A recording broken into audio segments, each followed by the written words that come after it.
Good morning, everybody. Welcome to Trade Live with IG. It's Friday, day of the month, the 10th of August, and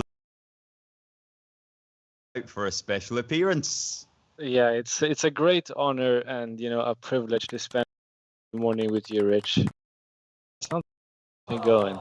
Now everybody didn't know when I was logging on this morning whose face was going to pop up as my co-presenter for this Friday morning, and oh, the smile on my face when I saw, look at that gorgeous lad there. As you can tell, the infectious and the joy is mutual, my friend. What do we have going today in the markets, Rich? Ronnie, so your screen in the background there, I see a lot of windows. Not have wraparound windows like that. That almost looks like a penthouse.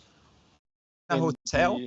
No, I am in the public area of a communal lounge area. Do you want to just give us a quick kind of not a 360, maybe a 180 of the weather ride? As you can tell, we have the glorious, I don't know if you can see much, but the glorious East London. What kind of... That's the West Ham Stadium straight ahead. I don't know if you can see that. What an absolutely beautiful apartment you have. Yeah, it's mine. Well, okay, there we go. Half-live people. Me stuck in this hovel here across in West London. That's the difference. That's what West London and East London gets you, mate. Mate, that is absolutely beautiful. Right, I'll be over. What? I'll let Phil and I'll let producer Phil and your invitation, Austin. No promises. Seeing as you've done it, I guess I've got to do it as well, don't I? So let's have a look at the rain outside this morning. That is what we call in Scotland a dreich day. You're Chopkini as well. Damn, Rich. So that's how much does you? Okay. Yeah, but nobody can fit on it. That's the problem. Now, of course, Ronnie, I never really got this whole. Not a fan. I'm always, if you've got a job, you get in the office. That's how teach each other, like learn. Not a grad. But that one on the fishing line. But I admit for this morning, I get this warm idea. It's absolutely pouring outside. I've managed to get little gales delivery drive rain. That is absolutely outrageous that you're ordering. So I'm just checking, producer Phil, do we have a problem with the...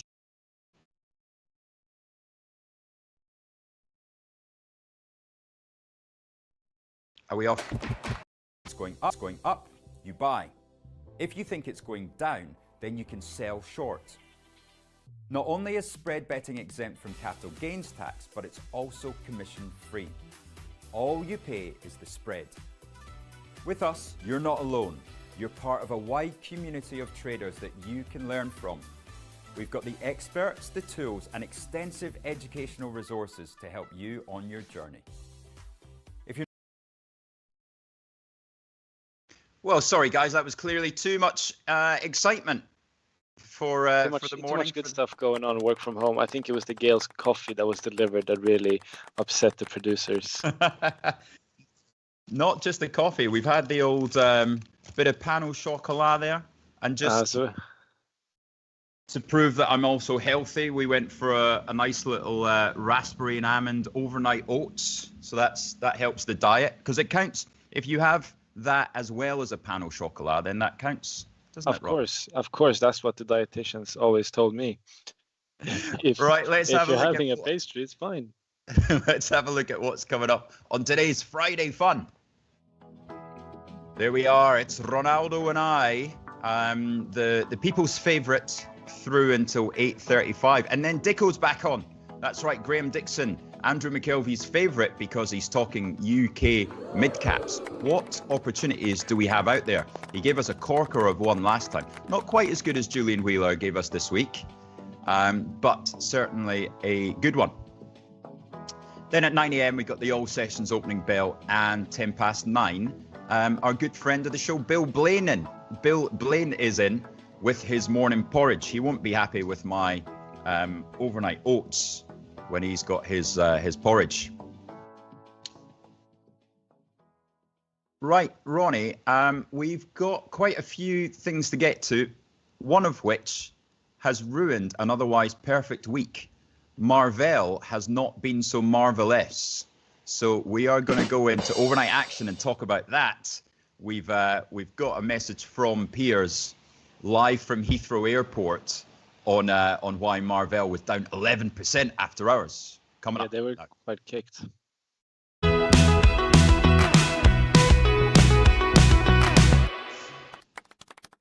Right, things to go through. Ronnie, you take your pick. We've got Lisa Cook coming to court today. Is she guilty or not? We've got Trump. I was going to say puppet, but that's not fair, isn't he? The presidential puppet, allegedly, saying that sees a potential jumbo rate cut in line. That's Christopher Waller. And then we've got to talk about Marvell. We've got to talk about Dell, and then Ronnie's favorite, Ulta Beauty, as well. Where do you want to start, Ronnie? You know what? Let's start off with the rate cut. As I've been quite prominent on the show talking about that, I'm not a big believer that we're going to see any aggressive rate cuts. Well, up until pretty much last month, I didn't believe that we're going to see any rate cuts in the US this year. And I think the economic data that we're seeing, this perfect storm with sort of slowed economic growth and higher inflation, is really troublesome. I mean, we did, however, hear Jerome Powell being quite sort of, he was indicating for a rate cut. He was indicating for a rate cut in Jackson Hole, but I don't think we're going to see a 5 or 50 basis points rate cut, a jumbo cut. What is your thoughts on this? So if you dig into the detail, right, it's actually a bit of bullshit, right? Whoa, can you say that on air? Oh, I think so. When it comes to things like this, I think you can go as extreme as that, Ronnie. Because what Waller has actually said, if we get a substantial weakening in the US economy, then he would support a 50 basis point cut. I don't think anybody disagrees with that. If we suddenly saw minus 100,000 on the non-farms on the 5th of September, next Friday, then we could see a 50 basis point cut. I don't think even Powell would argue with that, but we're not going to see it. We could see a potentially higher than expected number. But the thing is, because he wants to get in Trump's pocket, then this is perfect, because he got this beautiful big headline, jumbo rate cut, that every single news outlet's going with. And he'll get a little pat on the back for being a good boy from Trump just before he goes into court to sack Lisa Cook. Well, I don't think Lisa Cook is getting sacked. I don't think they have the grounds to sack her, just because it's been given a recommendation to investigate her for potential mortgage fraud. Look at you front running the US courts today. Listen, innocent until proven otherwise, mate. So there is a second challenge against Cook now, and she will go into the US courts today. This is really important. We talked about this on the podcast that we recorded yesterday, The Art of Investing, coming to you around about 4 o'clock this afternoon. This is really, really a line in the sand when it comes to how much Trump can get his grubby orange paws on the decisions of rate cuts.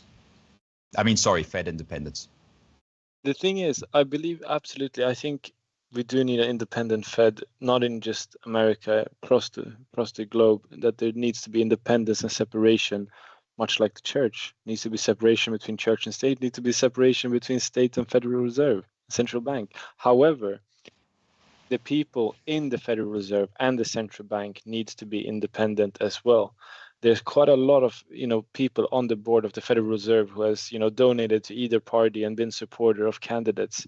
So not only does it needs to be a clear separation, independence, but it also needs to be independent actors in it. I think everyone knows that I'm not the biggest fan of Trump intervening with the Federal Reserve, but as I read more about it and the Federal Reserve, I think one has to be fair to say that the lack of independence at times goes both directions, and not just from Trump's direction. Say more on that. Well, I was listening to Bloomberg yesterday after Trade Live with IG had finished. Of course, I went to my second favorite finance and trading show, and they were discussing about that Federal Reserve governors had donated to diverse candidate parties. So they had people had donated to Kamala, people had donated to Trump, people had donated to other sort of Democratic and Republican candidates. So I think it's impossible to remain independent, or if you've worked for other candidates in the past or political parties, it's impossible for them to remain independent, despite their sort of political views and separating them. So I think it's important that there needs to be some sort of audit and clarification that there's a separation between views and opinions rather than from the Federal Reserve and the government that's in charge. So I do think there needs to be a thorough investigation into the sort of connections that each Federal Reserve governor or board member has with the political parties in the US. God, you're better when you're at home. Maybe it's because you've slept so well.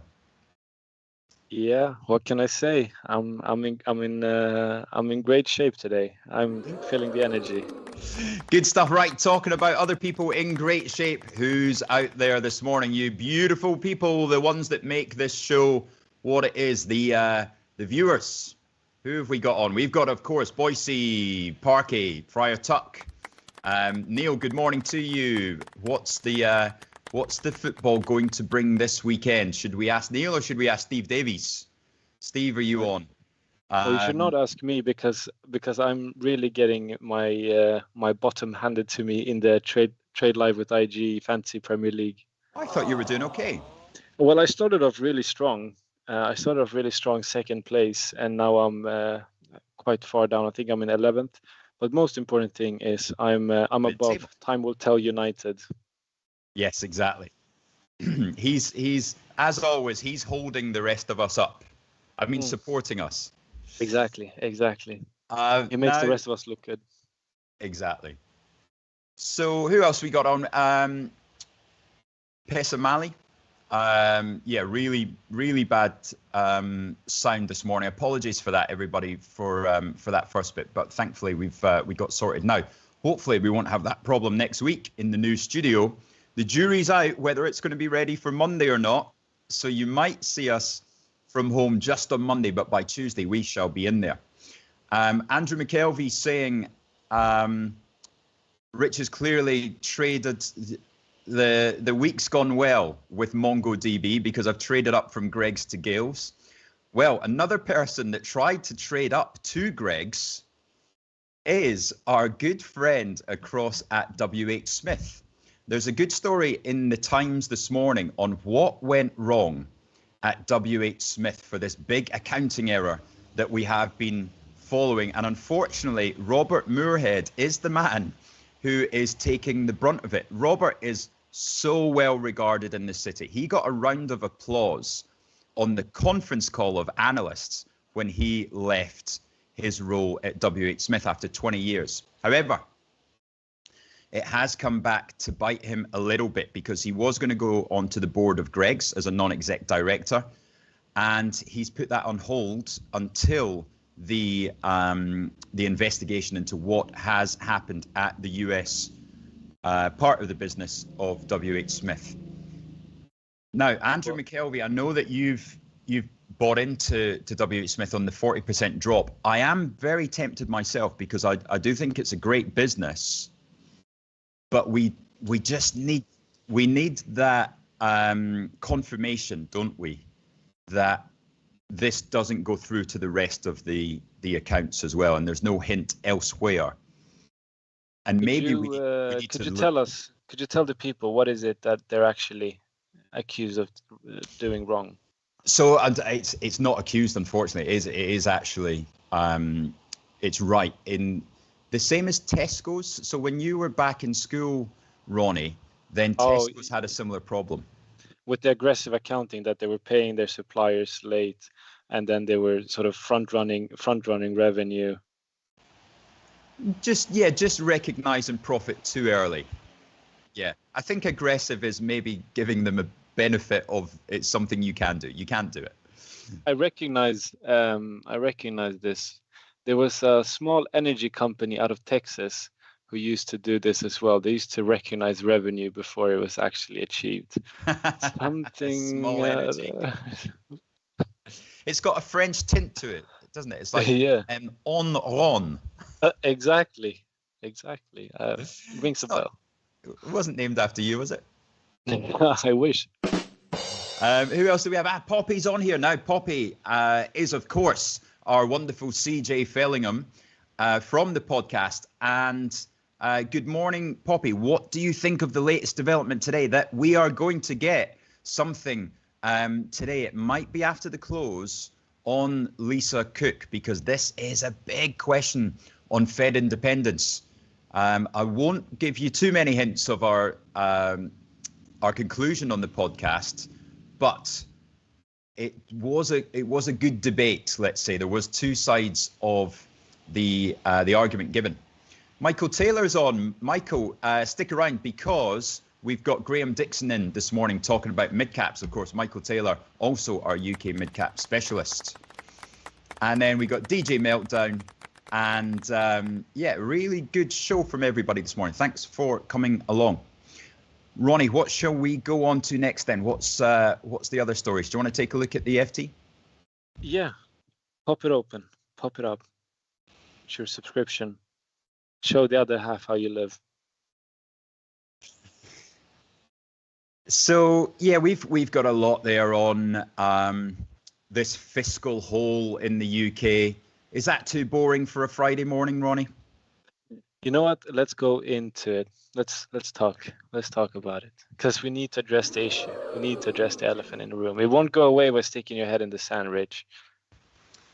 And it is a bit of an elephant in the room, isn't it? The size of that fiscal hole keeps on getting bigger and bigger. Now, are banks going to be targeted? What do you think? I mean, I think anyone and everyone will be targeted. This picture is not taken too far away from us. It looks like the Bloomberg Arcade, so it's quite close to the IG office. Oh, I thought you were talking about your background again. Just for anybody that missed the start of the show, do you want to just show us the wraparound balcony that you're on again? Okay. So, I don't know if you can see anything, but So we got the wrap around here, and just straight ahead there, you can't see it from here, but we got the good old London Stadium where the mighty Hammers play, who's going to be relegated this year, unfortunately. Come on, you Irons. No, they are not. Don't you dare. That is my home team. So when I first moved down to London, I joined Credit Suisse on the graduate scheme, 2004 it was. But when I first moved down, I didn't live too far away from where you are. My very first apartment I rented was in Royal Victoria Docks, but I became a West Ham supporter. I was very lucky. My now ex-girlfriend, but girlfriend at the time, she was cousins with Mark Noble of West Ham fame and legendary. So we used to get tickets for West Ham. So I became a West Ham supporter, and that still today remains my my UK team, even though I'm going to Stamford Bridge tomorrow. Of course you do. Of course you are. Stamford Bridge. Look at this guy. Rich, what happens? Mate, I'd rather be back at Upton Park. Those were the days. That's a proper stadium. I'm gutted when we moved. Personally, I'd be up in Pittodrie Stadium enjoying a £2.50 minced beef pie.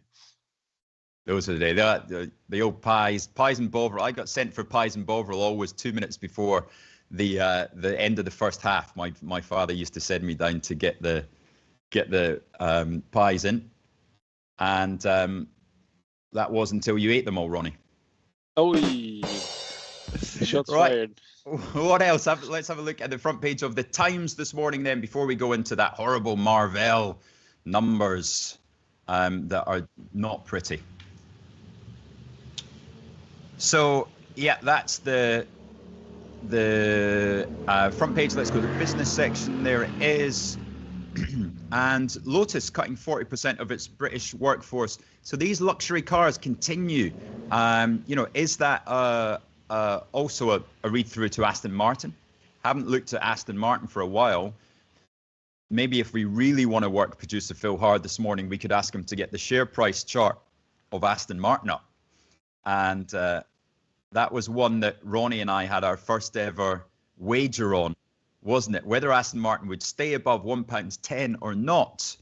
Yeah, I haven't looked at it for a while. I came out victorious on that one of few times that I've actually come out victorious. I've lost quite a few bets recently. Or fortunately, all of them has not been so public. I also lost the bet that Sweden would beat England in the Women's World Cup or Euros, was it?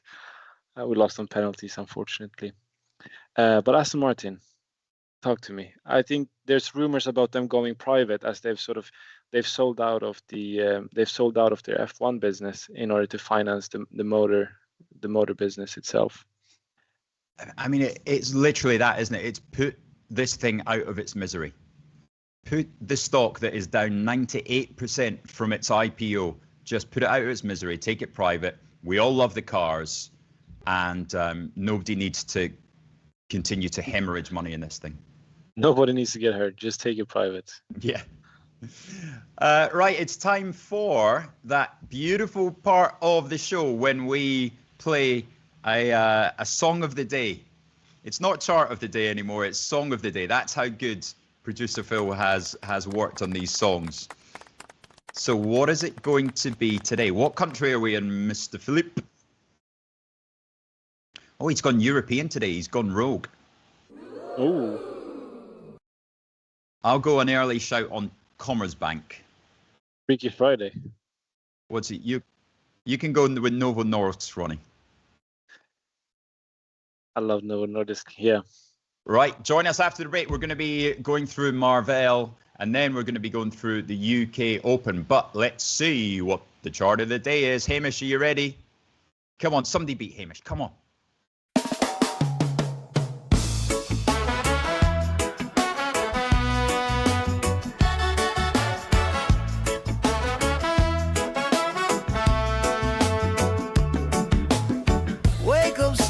Sun on my face, laptop open to that digital place, candles dancing on the screen so bright. Is it going left or swinging right? Rick says short like he always do, and says nah, that trend ain't true. Feels just like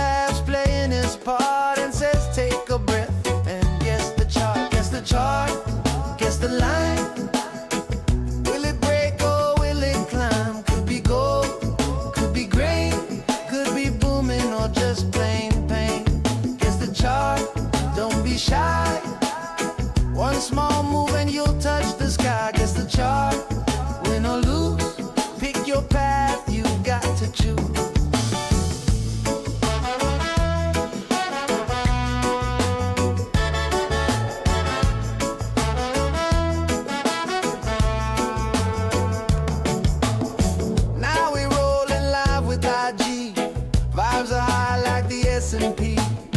Cam and Dom in the studio groove. John Ayers and Terrence make the cameras move. Dr. Watson's got that eagle eye, watching every tick as the candles fly.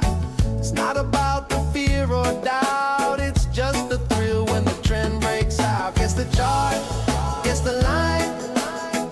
Will it break or will it climb? Could be gas, could be steel, could be games that don't feel real. Guess the chart, take your time. Is it new or a classic sign? Guess the chart, trust the flow. You never really know till the candles show.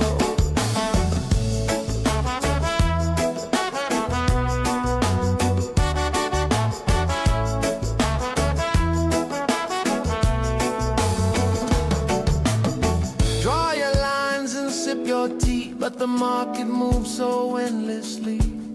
Could be slow like a lazy tide, then spike up fast like a carnival ride. RSI swinging MACD low, price action putting on a show. I don't know and you don't know, but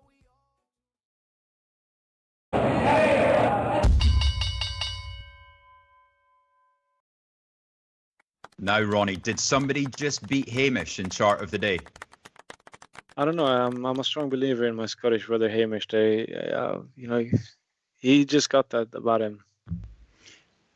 Do we actually know if Hamish is Scottish? It's a Scottish name, no?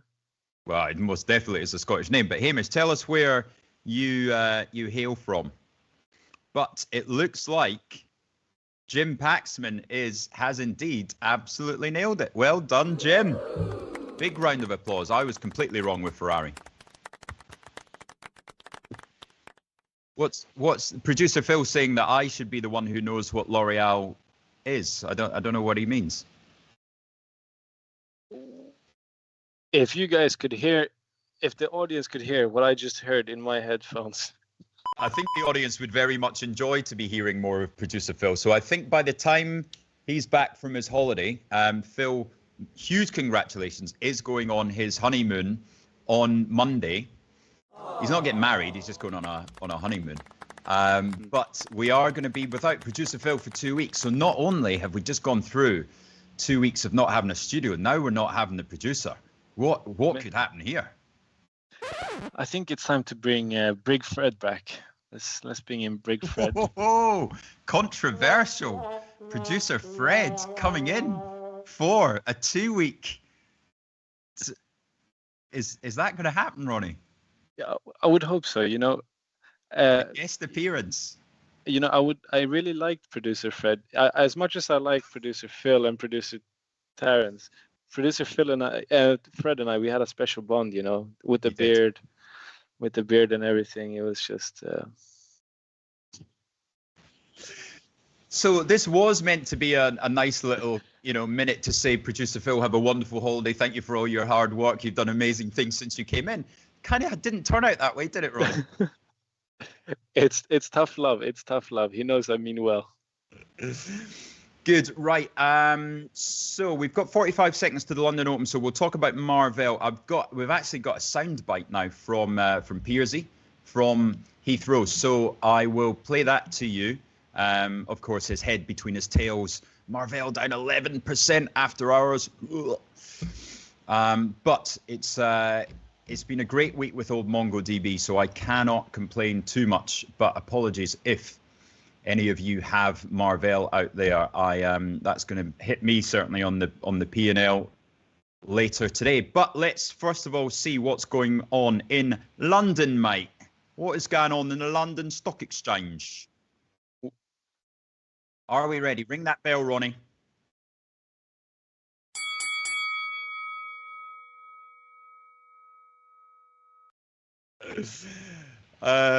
Right, let's see what's happening then. Oh, those UK banks not liking this headline in the Financial Times that the Chancellor may be coming for them. NatWest down 2% first thing. NatWest down to £5.24. And what is Lloyds, it that Rachel Reeves is actually talking about doing against the banks? Is it a windfall tax? Well, I tell you what, let's go back to that one shortly, because these banks are getting smashed. Remember, Lloyd's was in breakout territory, but it's getting slammed down to 80.6. It's dropping as I'm watching it. 80.6, and NatWest now down to 523. Who's the winner on the upside? Yet again, it's British Petroleum. BP up 1.6%, really going some now, 5.35. Sorry, £4.35. Apologies. Ronnie, British Petroleum. I say just before we move on, British Petroleum has been added to my mom's ISA. I think it's a great stock. I thought you were going to say to a watch list or been upgraded or something. No, it's in Ronnie's mum's ISA. I think that's the biggest vote of confidence you can get. Yeah. What a morning at the top of the leaderboard. Easy for me to say. That Gail's coffee's gone straight to my head. At the top of the leaderboard, we have British Petroleum, followed by British Telecom, followed by British American Tobacco, Ronnie. I mean, it's all of these strong defensive UK names that remain sort of resilient in economic downturns. So this is what we've been talking about for ages now, as we're sort of moving across to a more, a bit more defensive economic environment. These sort of stocks are the ones that are remaining resilient. It's easy to get caught in the AI hype and all of that, but British Petroleum, British American Tobacco, these are companies that have products that are needed regardless. And I think British Petroleum itself is really, the turnaround is something that I'm really excited about. So I'll keep following them, and I think they're very well deserved up there in the top leaders. Thank you very much. Right, let's go back to the losers on the FTSE and watch this destructive effect on the UK bank share prices. And then we're going to go to the Financial Times story and tell you exactly why these banks are getting hit. What is the Chancellor trying to do to NatWest, Lloyds and Barclays and HSBC? HSBC, of course, a little bit more protected there. But these banks absolutely smashed now. NatWest through 5.20, Lloyds down through 80 pence, and Barclays £3.60. Producer Phil, please go to the Financial Times front page story of the City targeting, Rachel Reeves targeting banks to help fill the 20 billion fiscal hole. So fears are growing in the City of London that Chancellor Rachel Reeves will target banks to help shore up the UK's public finances. That is despite executive warning a tax raid on lenders would, of course, damage the growth agenda. A surcharge on the sector's profits or even a new bank levy is seen as a possible way to help fill that fiscal hole. Politically, it's an easy target. God, the bankers still thinking that they're the ones in the hated so much from the public. No one likes banks. They're seen as a whipping boy for the government. I mean, come on. It's not 2011 anymore. But forget the fact that we let Amazon, Apple, Microsoft, Nike, Starbucks just get away with not paying any tax in this country. Let's go for our own banks. I mean, my God, what do we have to do to actually get things sorted out in this country? Yeah, I mean, it's just depressing almost to see how we can have so many large international companies being so active in the UK and not paying their fair share of tax, while the banks, who are the backbone and the growth of this especially the small and medium-sized economy, fueling the growth of these smaller businesses through loans, credit facilities, they're going to be punished now, and they're going to have to pay more tax, and they're going to have higher capital reserves in order to reserve prevention losses. So I think this is completely the wrong approach to go about it. I think we should, if anything, deregulate the banks. We should, as much as I believe that there should be regulation, I think there needs to be certain deregulation in the bank. We need to have lower capital requirements in order to fuel the loans in the business, in the world economy, not the world economy, the UK economy. So this is completely the wrong approach, and it's the opposite of what we actually need to do to achieve economic growth, because you can't tax your way to growth. Completely agree. Look, I don't mind them coming up with some way of taxing the banks more, right? I'm in full favor of corporation tax where it's valid, but hit the bloody Americans first. Hit Agreed. the international companies that aren't paying it. Don't hit our own. It's that's what unbelievable. I mean. That's what I mean. It's because it's not an easy target, right? It's not an easy target. It's not an easy fix. It's a high-hanging fruit, so to say. Yes. Oh, I like that. I've never heard somebody use high-hanging fruit. This is the box, Rich. I might use that from now on. Outside of it. Doesn't everybody agree that Ronnie is so much better when he's doing this from his girlfriend's apartment? I mean, sorry, from a East London office. What can I say? The company of a special someone in my life makes me more energetic and happy. Right, Poppy is actually giving us a little bit more color on this, the seasoned professional that he is. So CJ's saying, remember that the way QE has been structured has given these banks the supernormal profits.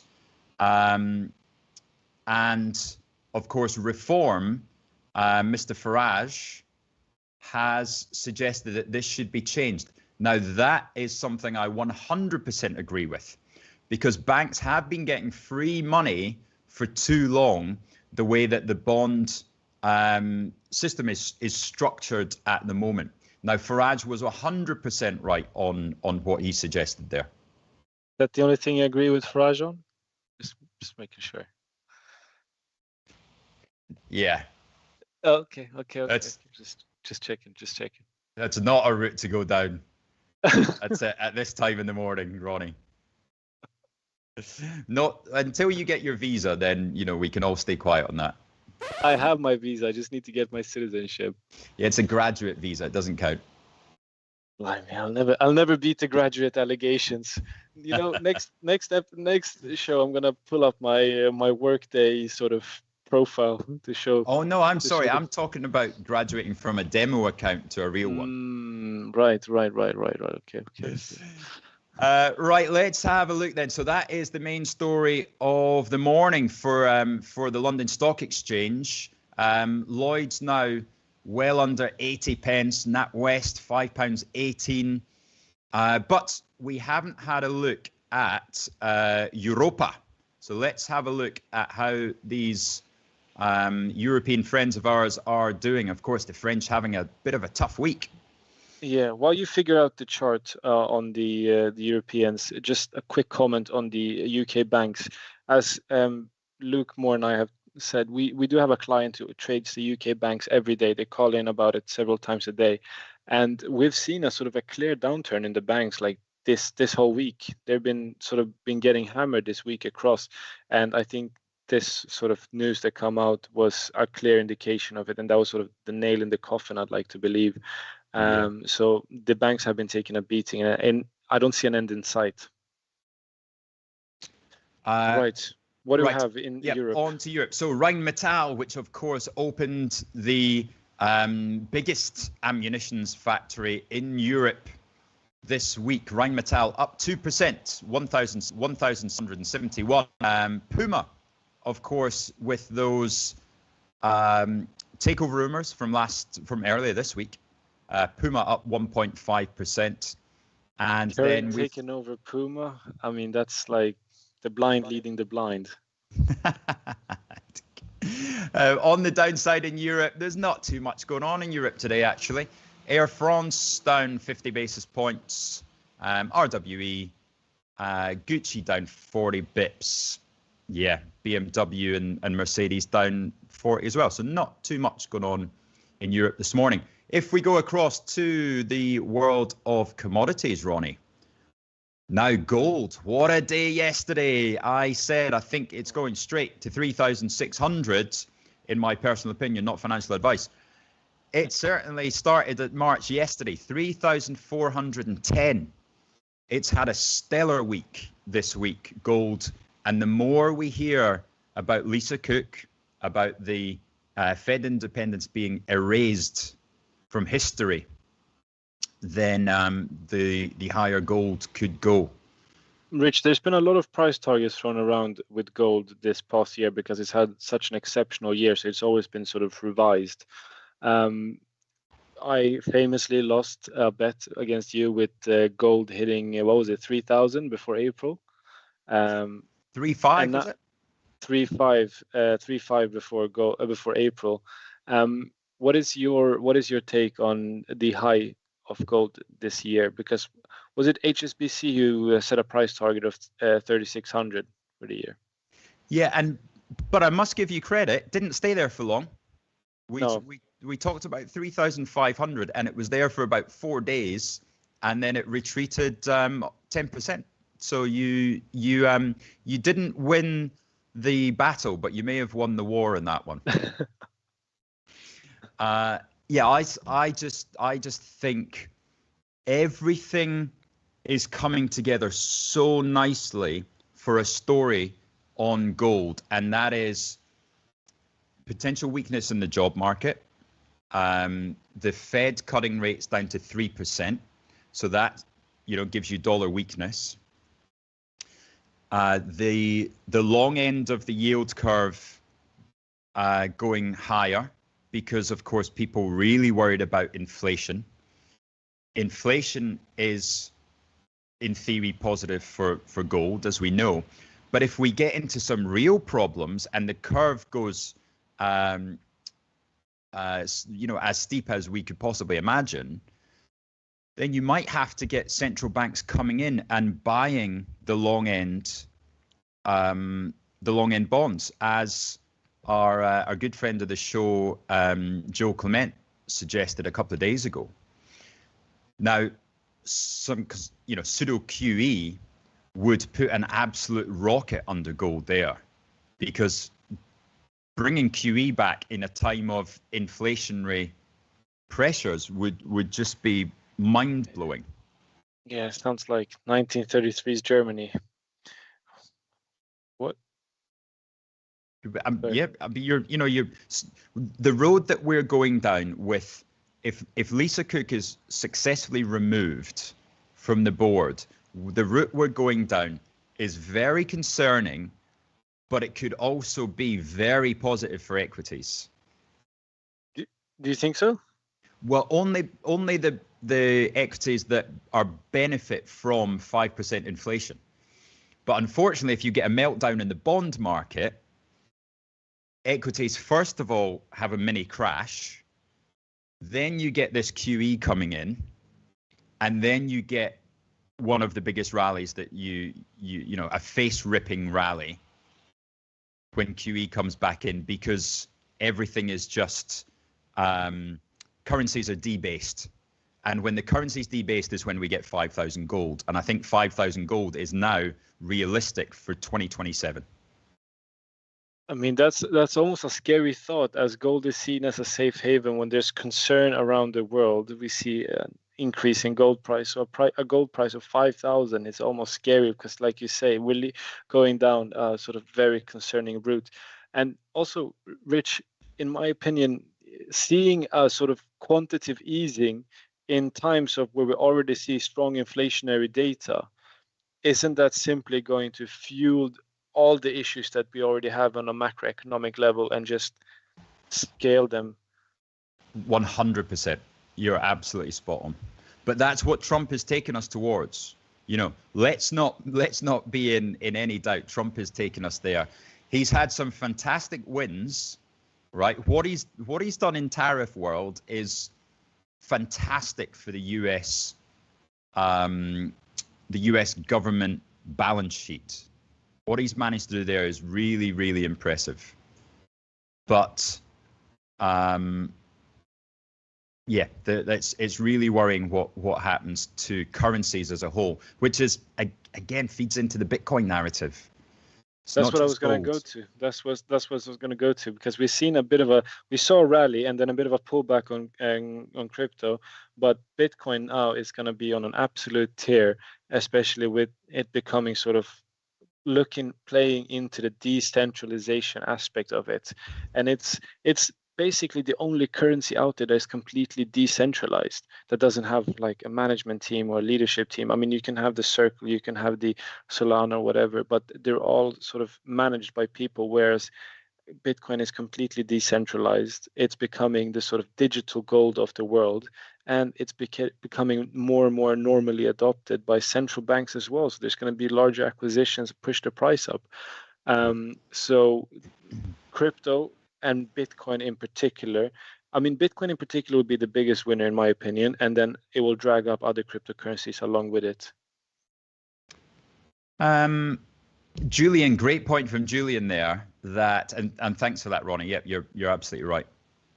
To answer your question quickly on where do I think gold goes in the short term, I think it goes straight to 3,600 with this developing story. It depends a little bit on how the Lisa Cook court case goes, but let's be honest, Trump's not going to suddenly walk away from stealing the Fed independence just if a court goes against him, right?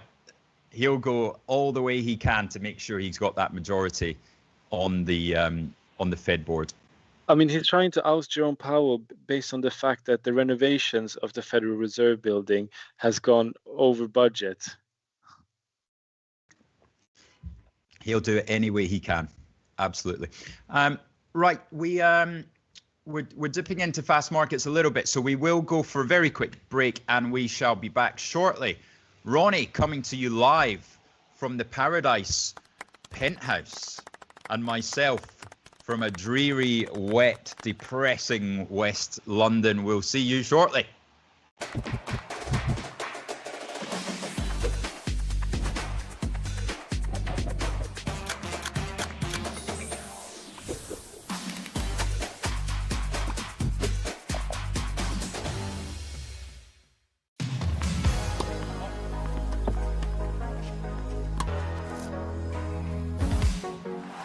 Let's do this.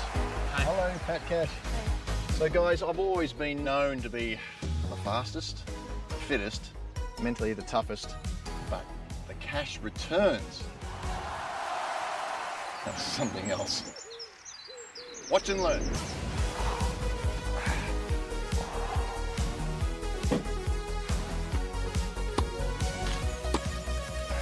Come on, Pat, come on. Cash returns, come on.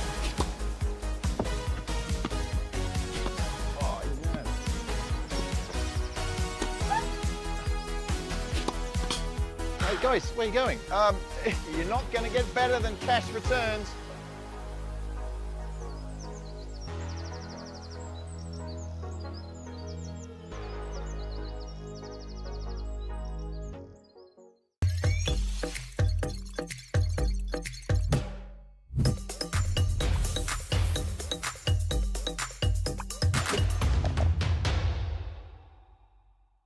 If you're looking for flexible ways to trade financial markets, whether you're experienced or new to trading, you've come to the right place.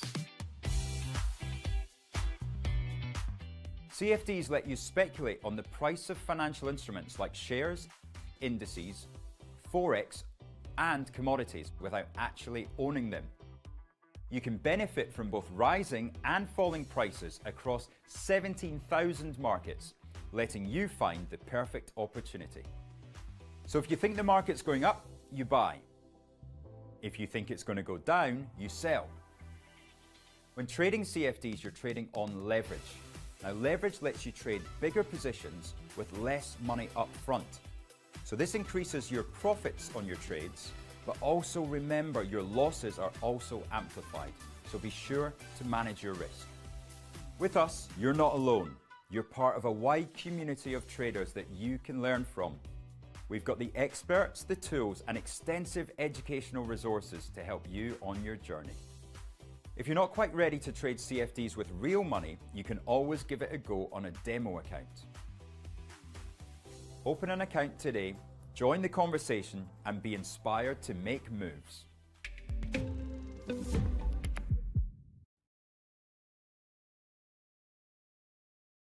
Hello, I'm Axel Rudolph, Senior Technical Analyst at IG and Fellow of the Society of Technical Analysts with over 30 years experience in trading the financial markets. I've been following cryptocurrencies from the very beginning, and with IG's new crypto offering, I can finally share my technical analysis expertise on crypto with you. So join me every Wednesday morning for my new show, Charting Crypto, where I'll be answering your technical analysis questions on all things crypto, live on Trade Live with IG.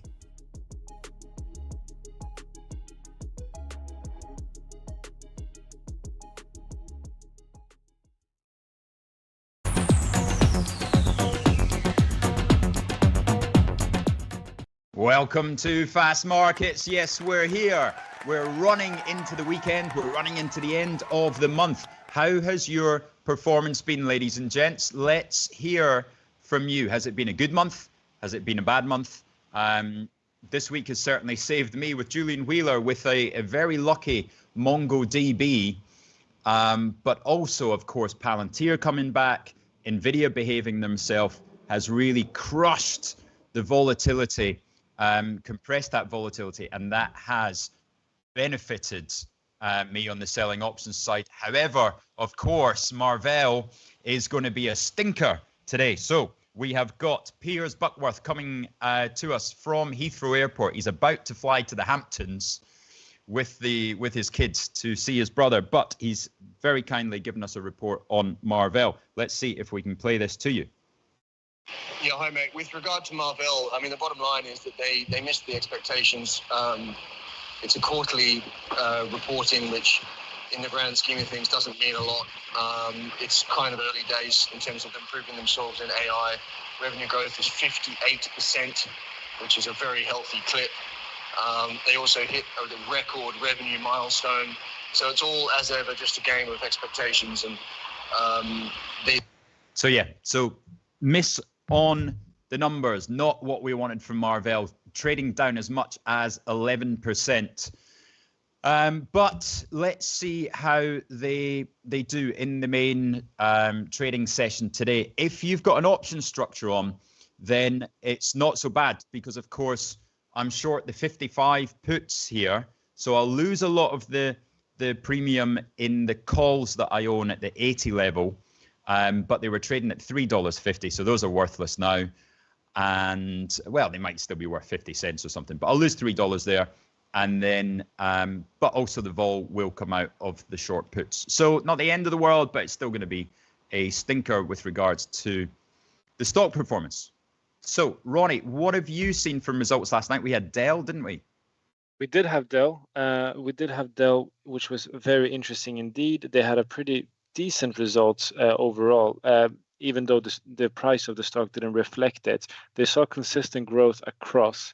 But what makes Dell interesting to me is the actual hardware that's used in all these data centers that we see pop up everywhere, and all these investments that are being made into it. Dell are actually one of the largest providers in the hardware that's used in these data centers. So their servers go into these data centers, and they're a strong contributor to the growth of the AI infrastructure. But this was obviously not reflected in the stock price, as it didn't beat expectations. But since we're on the topic of AI-related stocks, I've got one for you, Rich. Tell us. I'm excited. A new one. So this one was not advised by me, but it was given as sort of something to look into by my friend, and he was talking to me about a company called Cadence Design Systems. Effectively, what they do is they provide software and hardware used by NVIDIA and other chip manufacturers in the sort of design and testing of their AI hardwares, of their chips. Mm-hmm.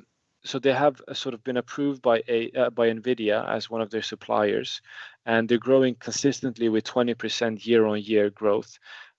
So it's a company that has a major catalyst that is coming in with the continuous development, because they stand to profit from the exposure that they get from not only NVIDIA, but other chip manufacturers as it becomes increasingly more competitive landscape. I like it. And my goodness me, let's have a look at the Cadence Design Systems chart. Let's have a look at the monthly chart. Oh, sorry, the weekly chart going back to 2020. This thing was at $50 at its worst at COVID, you know, maybe more like 70, 75. Now trading 350 with a recent breakout. Ronnie, it certainly it fits the basket of those AI charts. And it's also well positioned to benefit from the implementation of 5G as well. So both AI and 5G, two of the biggest technological development in recent times that will require the most amount of investments. Cadence Design Systems stand to benefit from that strongly. So that's definitely one I'd look into and do further research if you're looking to gain exposure to the AI and the chip fields without going for one of the sort of big names that's already very familiar out there. Even though if you look at this chart, you might think you've missed a rally, but I still think this one has still a lot to give. Oh, I've just been taught a lesson. I have just had a proper lesson handed to me here, Ronaldo. Yeah. Always remember to cancel old orders that have not been executed, because some of you might have heard the little ding in the background there. That was me buying Lloyd's, because I had 15,000 share order to buy in there at 79.5, which was good to cancel. And that order must have been from at least 6 weeks ago. And it's just been executed. So I can get out of it if I want. It had crossed my mind this morning to maybe have a little nibble on them. I don't know. I don't think it's too bad of a shout, Rich. Yeah, but it's a mistake, and never run mistakes, Ronnie. That is number one. If I chose to buy them, then I agree with you. It could well. But if these go down to 77 pence, always in the back of my head will be, well, that was effing stupid, because that was me being lazy, not canceling old orders. So please, everybody, go to your order section on the IG platform and make sure you don't have any old orders that you don't want. Because I've just cancelled another one at 79 pence for another 15,000 shares. Blimey. But yeah, thank you for that on Cadence. I like that. I'm going to look more into that more. Perfect. Do I have time for one more? Oh, you've always got time for one more, Ronnie. Okay. So I do know that I have, there will be a big act to follow me. It's the one and only Graham Dixon that's following me. So I'm really trying to make sure that people don't hate me after this, because after they see Graham, they'll say, oh, well, why don't we have him on every day instead of Ronnie? So I'm just trying to make sure that I'm invited back on the show. They already say that anyway. It's just he's busy. So I'm just trying to make sure that I get invited back on the show. My pick of the day is another pick that I have is Affirm Holdings, the sort of payment provider that are sort of the non-bank lending services that offers sort of 0% loans, split up your payments into 3 or 4 equal payments. What was really interesting from their earnings report they reported was that there's a high repeat usage. 95% of their previous customers use the service again, and monthly 0% loans grew over 90% year on years. So not only are they growing exponentially, but they're also keeping their sort of existing customer base. And I think this is something that plays into quite nicely into sort of what we're talking about, the more sort of stressed consumer with less sort of disposable income. So they're sort of moving away from the traditional credit providers. As we saw the report in Reuters that came out that the sort of highest rated credit scorers in the US are now starting to sort of defaulting and seeing a massive spike in sort of auto defaults, delayed credit card payments. So they're now looking for sort of other alternatives where they can split up their payments without interest in 3 or 4 segments. And Affirm is one of those companies that stand to benefit from that. These are sort of one of the main competitors of Klarna. And the reason why Klarna hasn't been successful in the US, or they haven't been as successful as they wanted to, is because Affirm has such a strong holding on the buy now, pay later market in the US. And just looking at the chart and looking at the reports that they came out with, it's not hard to see why that the consumer is sort of moving towards this. So Affirm is definitely one to keep an eye out for. Wonderful. And that was a firm performance by you today, sir. Round of applause for Ronnie taking us through to 8:30 on this beautiful Friday. Maybe not the weather, everybody, but a beautiful Friday to spend with all of you, our very good friends. Ronnie, great job, sir. We'll see you next week. We'll see you in the studio, no less. Ooh, exciting. Do you like the sound of tax-free trading? Well, that's exactly what spread betting enables you to do. This tax-free way of trading lets you speculate on the price of over 17,000 financial instruments like shares, indices, forex, and commodities without actually owning them. With spread betting, you can benefit from both rising and falling prices, letting you find the perfect opportunity. So if you think the market's going up, you buy. If you think it's going down, then you can sell short. Not only is spread betting exempt from capital gains tax, but it's also commission free. All you pay is the spread. With us, you're not alone. You're part of a wide community of traders that you can learn from. We've got the experts, the tools, and extensive educational resources to help you on your journey. If you're not quite ready to trade with real money, you can always give it a go on a demo account. Open an account today, join the conversation, and be inspired to make moves.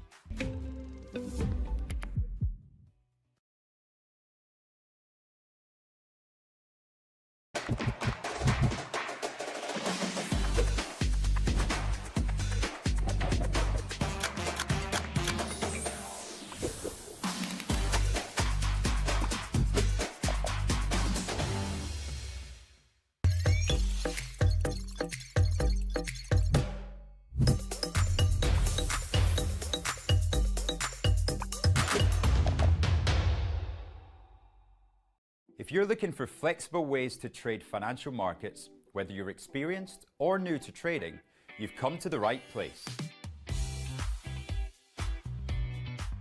CFDs let you speculate on the price of financial instruments like shares, indices, forex, and commodities without actually owning them. You can benefit from both rising and falling prices across 17,000 markets, letting you find the perfect opportunity. So if you think the market's going up, you buy. If you think it's going to go down, you sell. When trading CFDs, you're trading on leverage. Now, leverage lets you trade bigger positions with less money up front. So this increases your profits on your trades, but also remember your losses are also amplified. So be sure to manage your risk. With us, you're not alone. You're part of a wide community of traders that you can learn from. We've got the experts, the tools, and extensive educational resources to help you on your journey. If you're not quite ready to trade CFDs with real money, you can always give it a go on a demo account. Open an account today, join the conversation, and be inspired to make moves.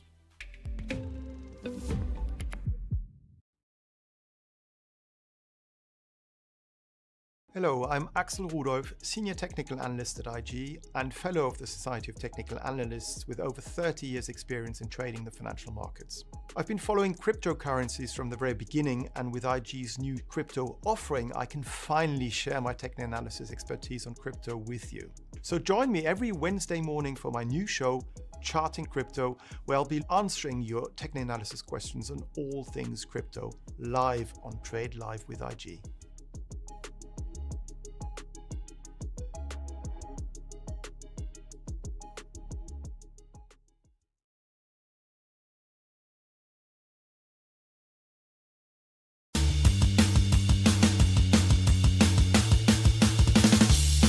Welcome back, everybody. So it's been 4 weeks since we've had the Mid-Cap Maestro on.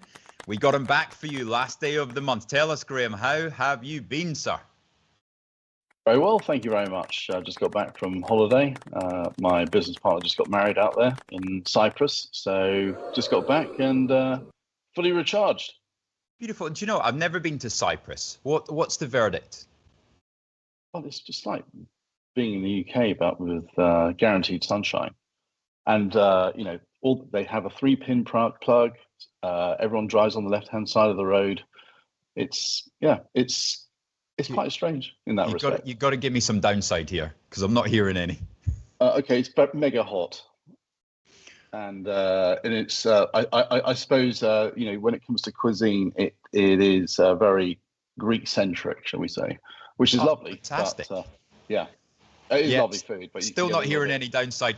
Just like your stock choices last time. So what phenomenal segue you gave us, Pensana and Defense Holdings. Shall we do a nice little update on those two? Oh yeah. Okay. So on Pensana, the story is continuing with continual excitement. They have recently they sent out a letter to shareholders. Sorry, first, Graham, for those that didn't see the interview last time, just want to run through this rare earth beauty. Okay, so basically they are focused on magnetic metals in Angola. They are going to be producing approximately 40,000 tons of this metal per annum, starting in early 2027. Their market cap is about £300 million. They are fully financed both at PLC level and also at the construction level. So you don't have to worry about dilution, at least for the next 18 months, I would have thought. And you don't have to worry about the financing of construction costs. That's all taken care of. So it's all now about execution so it's all about execution in the forthcoming years. And so, they just had a meeting at the White House. I'm assuming with the Department of Defense, but it could be other parties.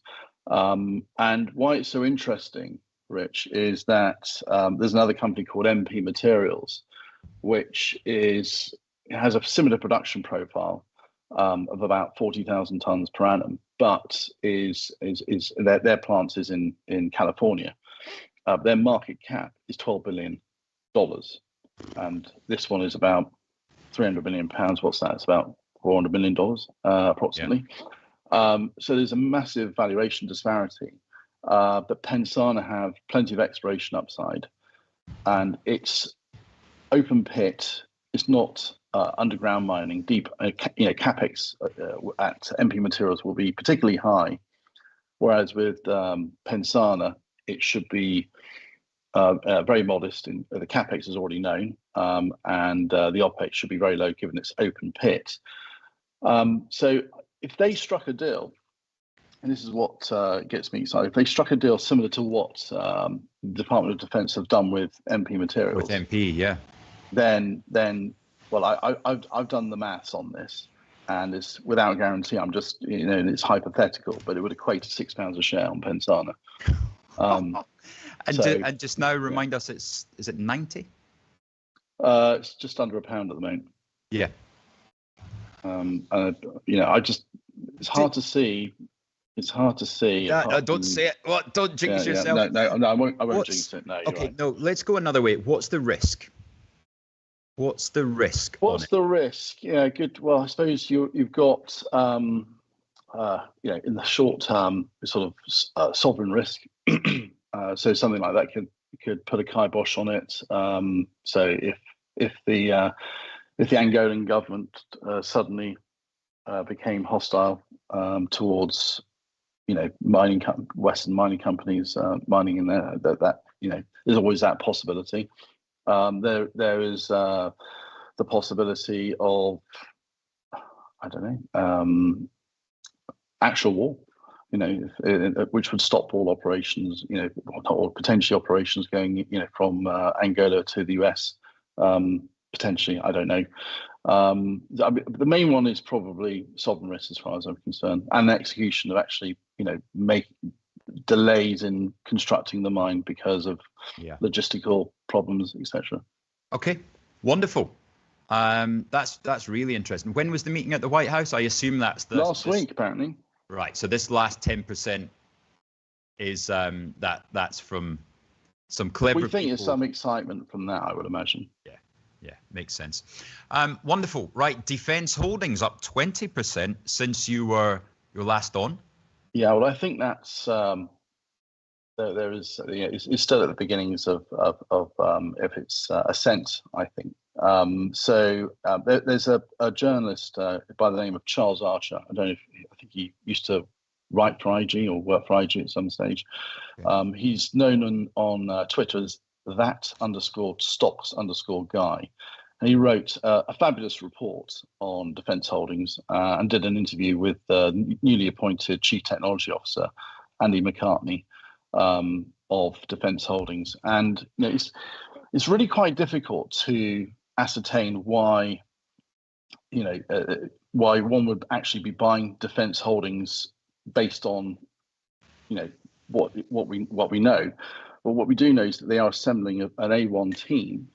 And why would they be assembling an A1 team, without actually having any substance? Well, one of the things that they have done recently is they've done a deal with Whitespace, of which Andy McCartney is a founder of. Whitespace are already in bed with the Ministry of Defence. So by virtue, Defence Holdings are now working alongside Whitespace, working on some form of software solution to help with the Ministry of Defence on something which is undisclosed.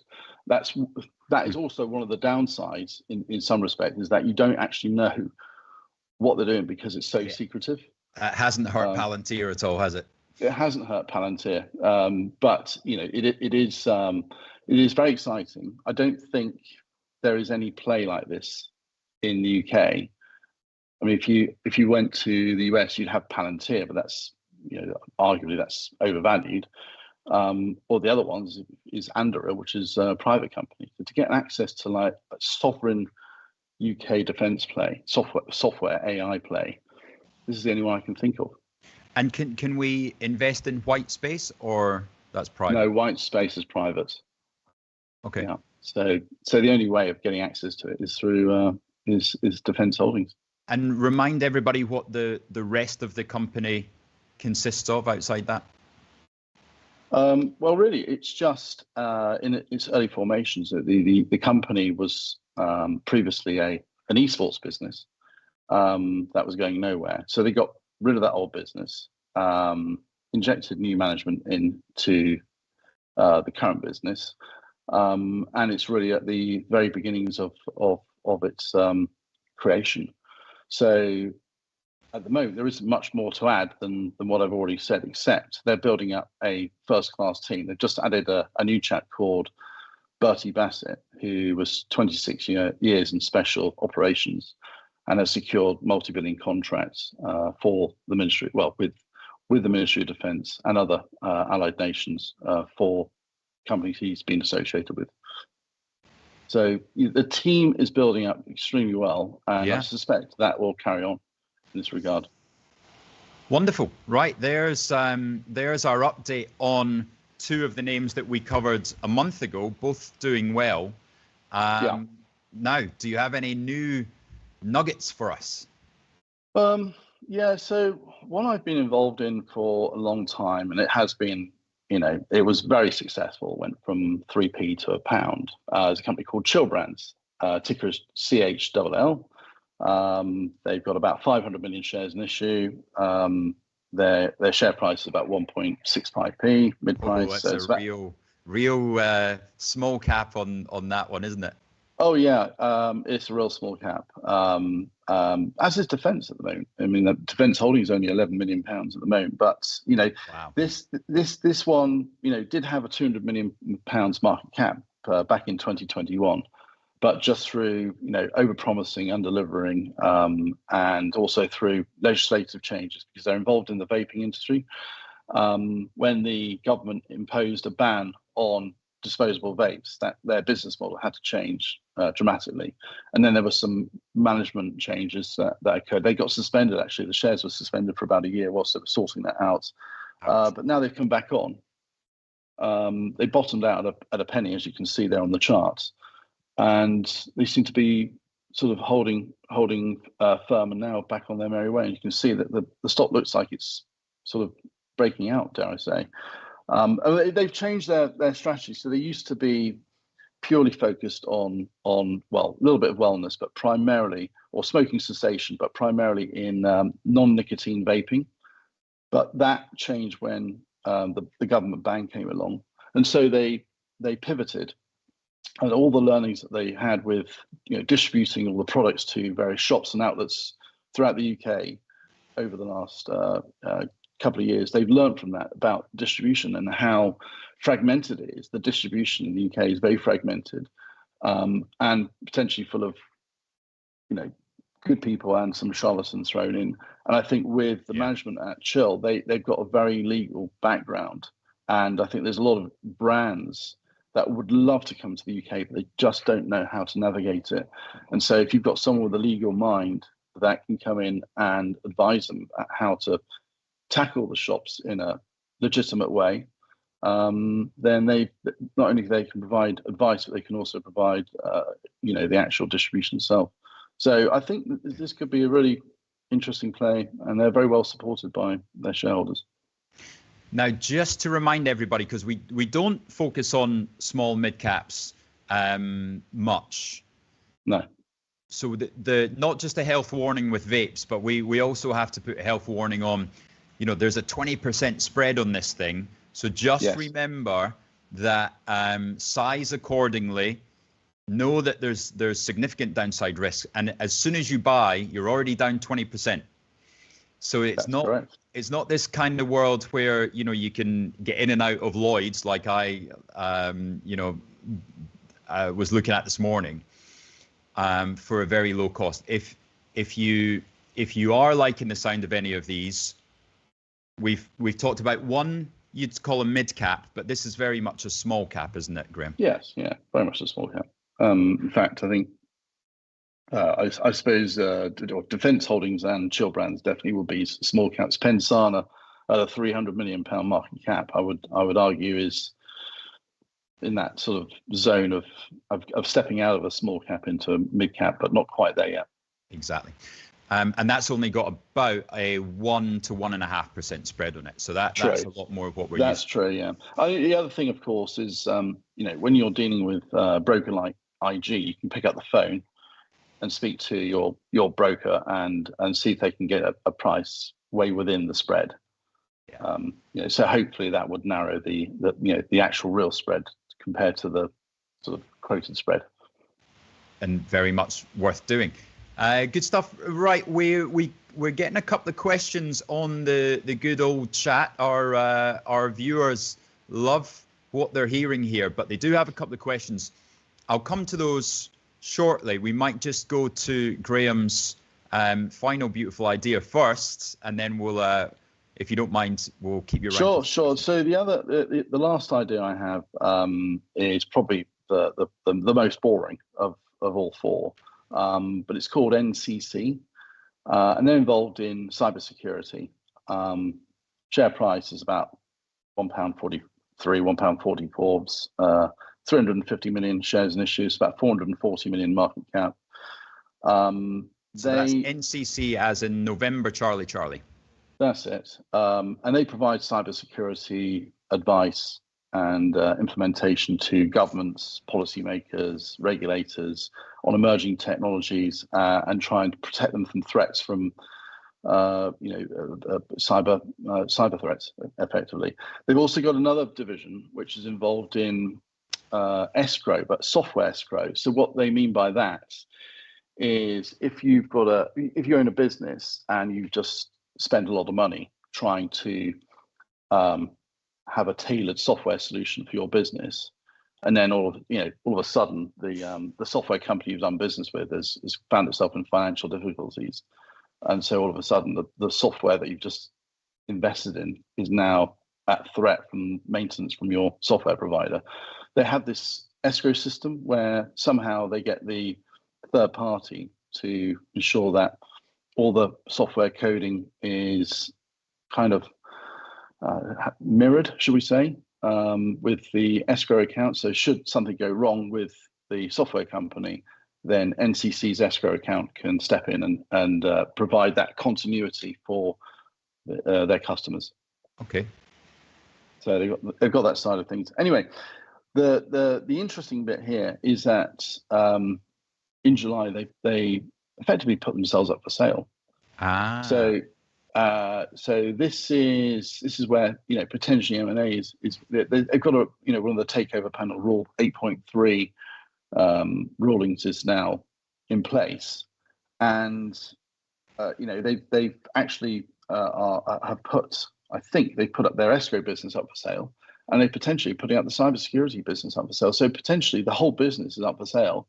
And this review is ongoing. They say, look, there is no guarantee a transaction may take place, but if it does, then I suspect the stock has got material upside from where it is at the moment. Sounds like a perfect company for the a Chinese company to come in and buy that has no ties to the government at all. Yeah, I can see that getting past the panel of takeover and mergers commission. Well, look, they're buying our infrastructure, so why not just go straight to the heart of the matter and go straight into cybersecurity? Well, I can see that. Good. Okay, so and this one, as you said, a larger market cap as well. Yes. And with a a very, very tight spread on it actually. We saw a big move up in May, but then there was a sell-off. What was that sell-off in May? I think they just, if I'm correct, I think they slightly missed on their forecast. Okay. So I think that was the reason for the fall. But since then, since they put themselves effectively up for sale, I think that could put everyone out of their misery. Wonderful, excellent. Right, 4 wonderful stocks there. One, it sounds like we're playing with James Bond, so we're a bit of MI6 in one and a bit of MI5 in the other. So it's a good analogy. Nice mix there. Must admit, I've gone straight in and bought Pinsana. Do your own research there, but you saw me tapping away in the background. I like that story. I can see the risks, but that I don't have any rare earth exposure at all, so straight into that one. Do you mind if I ask you a couple of the questions here that have come on? And by all means, just say that you don't know the stock if you don't know. Yeah. My good friend Pelican has said, morning Scottish man, ask him about the stock UUUU, which is uranium and a bit of rare earths as well. But I think it might be a US stock. So you are. Yeah, I don't know it. So sorry about that. And then any views on Mast Energy Developments? I don't. Generally, I'm quite focused on about I don't know 15 different stocks, and everything else sort of goes to the periphery. So I don't really. I'm a bit. No, and there's devoid of any comment on that one, I'm afraid. There's probably 1,000 mid-cap stocks that you could be looking at, so it is very tough, isn't it? Yes. Well, we got to go to our favorite then, and it is Smarter Web Company having a dismal time. And but this is absolutely not one that you've pushed at all, but it's certainly one that I've spoken about at length, and it is just can't. And I hold them as well, so I'm in as much pain as anybody else is out there. It's not anything stock specific. It's very much the space is losing its shine. Yeah, there was a piece that came out on Bloomberg this morning about strategy, formerly known as MicroStrategy. Yeah. Saying that it too is also losing its shine, partly thanks to its own success. That hundreds of these Bitcoin treasury companies have emerged and are kind of stealing into their pie, eating into their pie, I should say. They've reneged on a couple of announcements, I think, where they said that they wouldn't raise money under a certain MNAV, and they've had to sort of revise that, I think.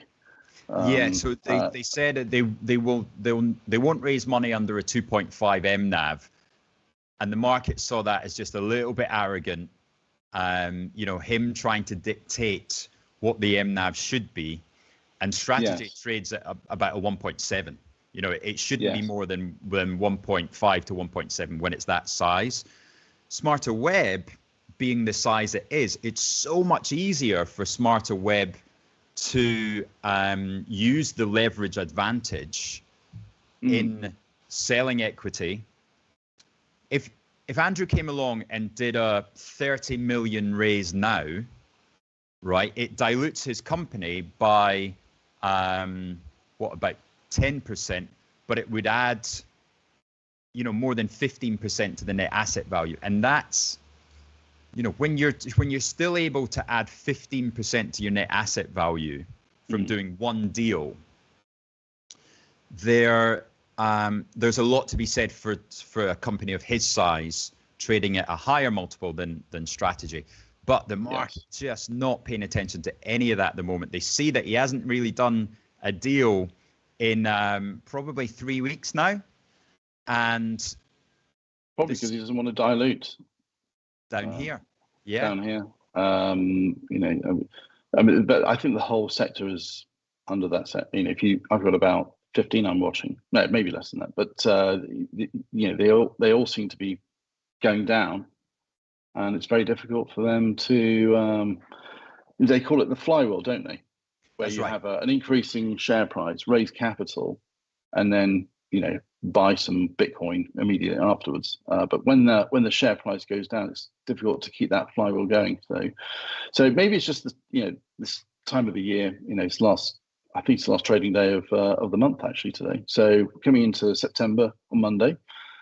So maybe when people come back from their holidays and they see that these companies are much closer to the 1 MNAV or 2 MNAV or whatever it may be, that about 1.75 diluted MNAV for Smarter Web is on at the moment. Smarter Web now, okay, about 1.75. So, but I mean that's changing by the day because they're dropping 10% a day. So you're more attractive. And David rightly saying that the SWC flywheel needs some WD-40. It seems a lot of people dancing on the grave of these treasury companies, the ones that just do not believe that a company should ever trade at a premium to its MNAV. Oh, there's been a lot of cynics in this particular sector, and I think it's one of the bubbles. I mean, I've been in the stock market since '99. And I've seen a number of bubbles, the .com being the most memorable. But these bubbles tend to last a long time. I think I only started seeing this bubble start in April and kind of finished in June. Well, the best thing, and absolutely it was above. I mean, above £3, above £3 a share. It was just the multiples it was trading on were insane. However, let me do my old. So the share price coming down is obviously coming down at a great rate, down to a sensible level, which I would argue is about 2.5 to 3 times MNAV. Mm-hmm. But at the same time, the net asset value is growing all the time, and that's what there absolutely is no bubble now. You can't accuse it of being a bubble at under 2 times MNAV. So I think that if you can, I think if the company has got the capability with their contacts to raise substantial value, then you can actually raise the entire market cap if you have the capability. Raise the entire market cap in cash, and then your maximum MNAV will be 2, and probably less if you've got existing assets. Explain that again. Sorry, Graham. So let's say, for example, your company's worth £100 million, right? And you've got £10 million of Bitcoin.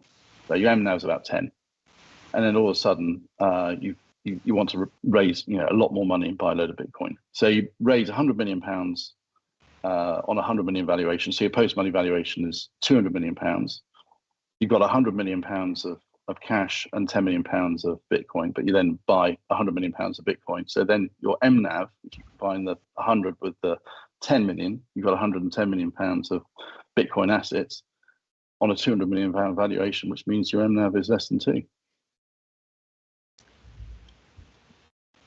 Yeah, I'm not quite sure I followed that. That's just my my fuzzy brain probably have been on air for an hour and a half. No problem. But we'll talk about it another time. But that what I'm trying to say is that any company that's got the ability to raise substantial capital, if they have the ability, they can raise the amount of money in the same size as their market cap, and it will ensure that their MNAV won't exceed 2 times. The only bit I didn't follow was that if they raised 100 when they're on a 10 times MNAV, that doesn't mean suddenly they'd be worth 200, because you wouldn't essentially be worth the same multiple that you were. But I think we're on the same page on this thing. Yeah. But there is no floor. There's no floor down to 1.01. Yes. And then, of course, Bitcoin's been a little bit out of favor, but these things do go in and out of fashion. I love the fact that the bubbles burst for all the charlatans getting killed. So like you say, if there's 35 other companies in the UK trying to emulate what Andrew's done, brilliant. They're gone. And they get the bad players out of the system. So you're only really left with a strategy, a meta planet. I kind of like what Tom Lee's doing. He's got the reputation. Is this with Ethereum? Bitcoin. Bitcoin mining. No, sorry, Bitmine. Bitmine immersion. He's doing it with Ethereum. Yeah. So. Let's see how it goes, but definitely out of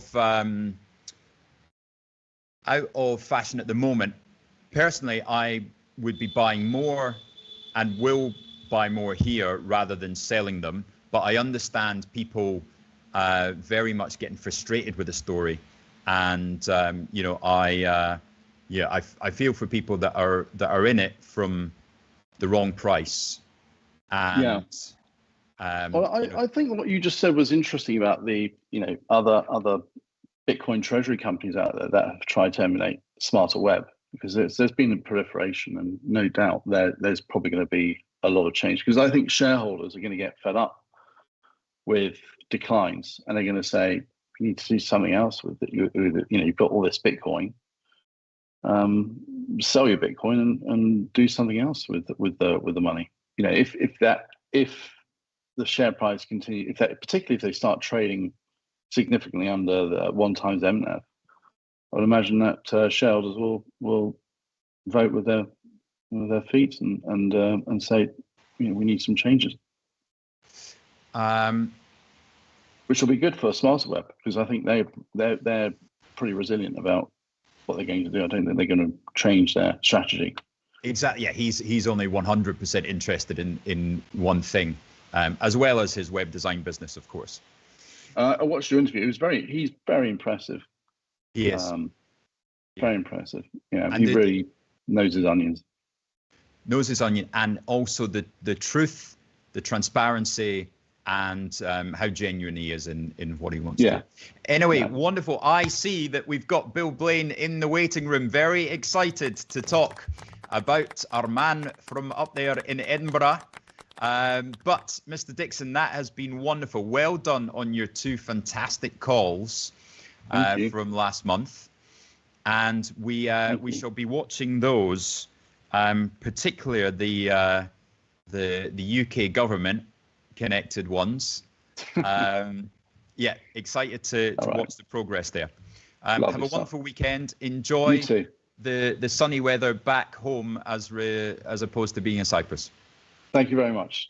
Thanks a lot.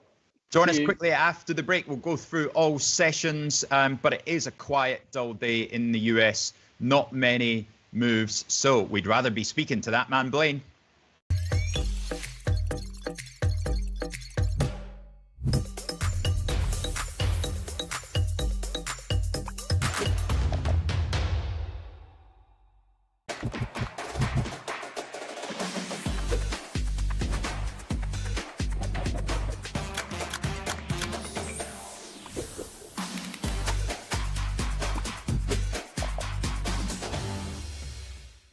Hello, I'm Axel Rudolph, Senior Technical Analyst at IG and Fellow of the Society of Technical Analysts with over 30 years experience in trading the financial markets.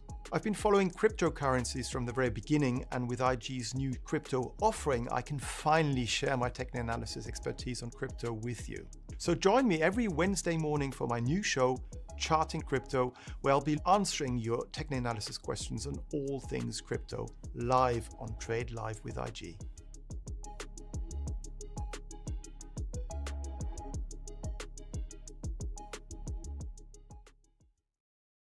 Do you like the sound of tax-free trading? Well, that's exactly what spread betting enables you to do.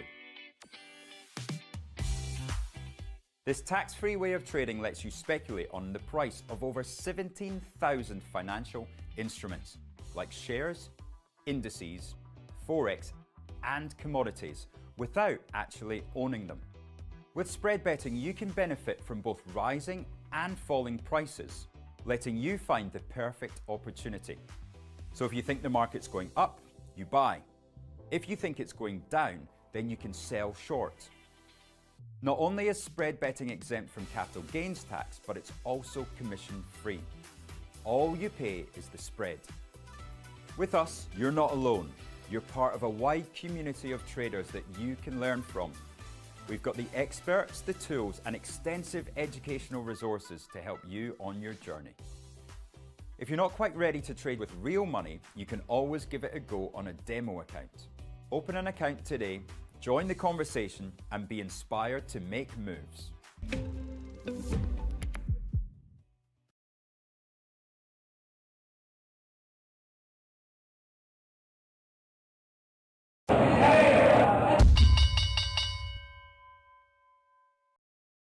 Welcome back, everybody. Last day of the trading month. Let's see how the US is open. Bill Blaine, I'll come to you in a second, sir.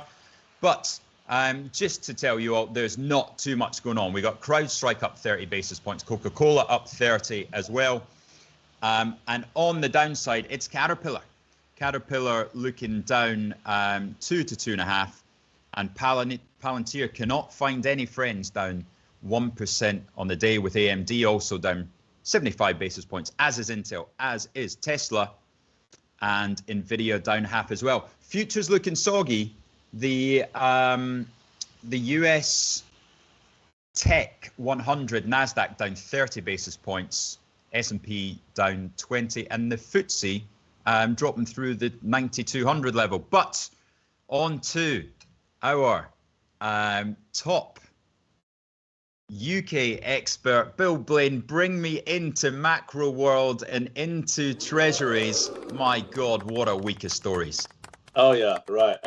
Thank you very much for that introduction. I know nothing about the UK. In fact, I was told no end of times this week how little I know about the UK by people who were absolutely furious with some of my comments about what was going on.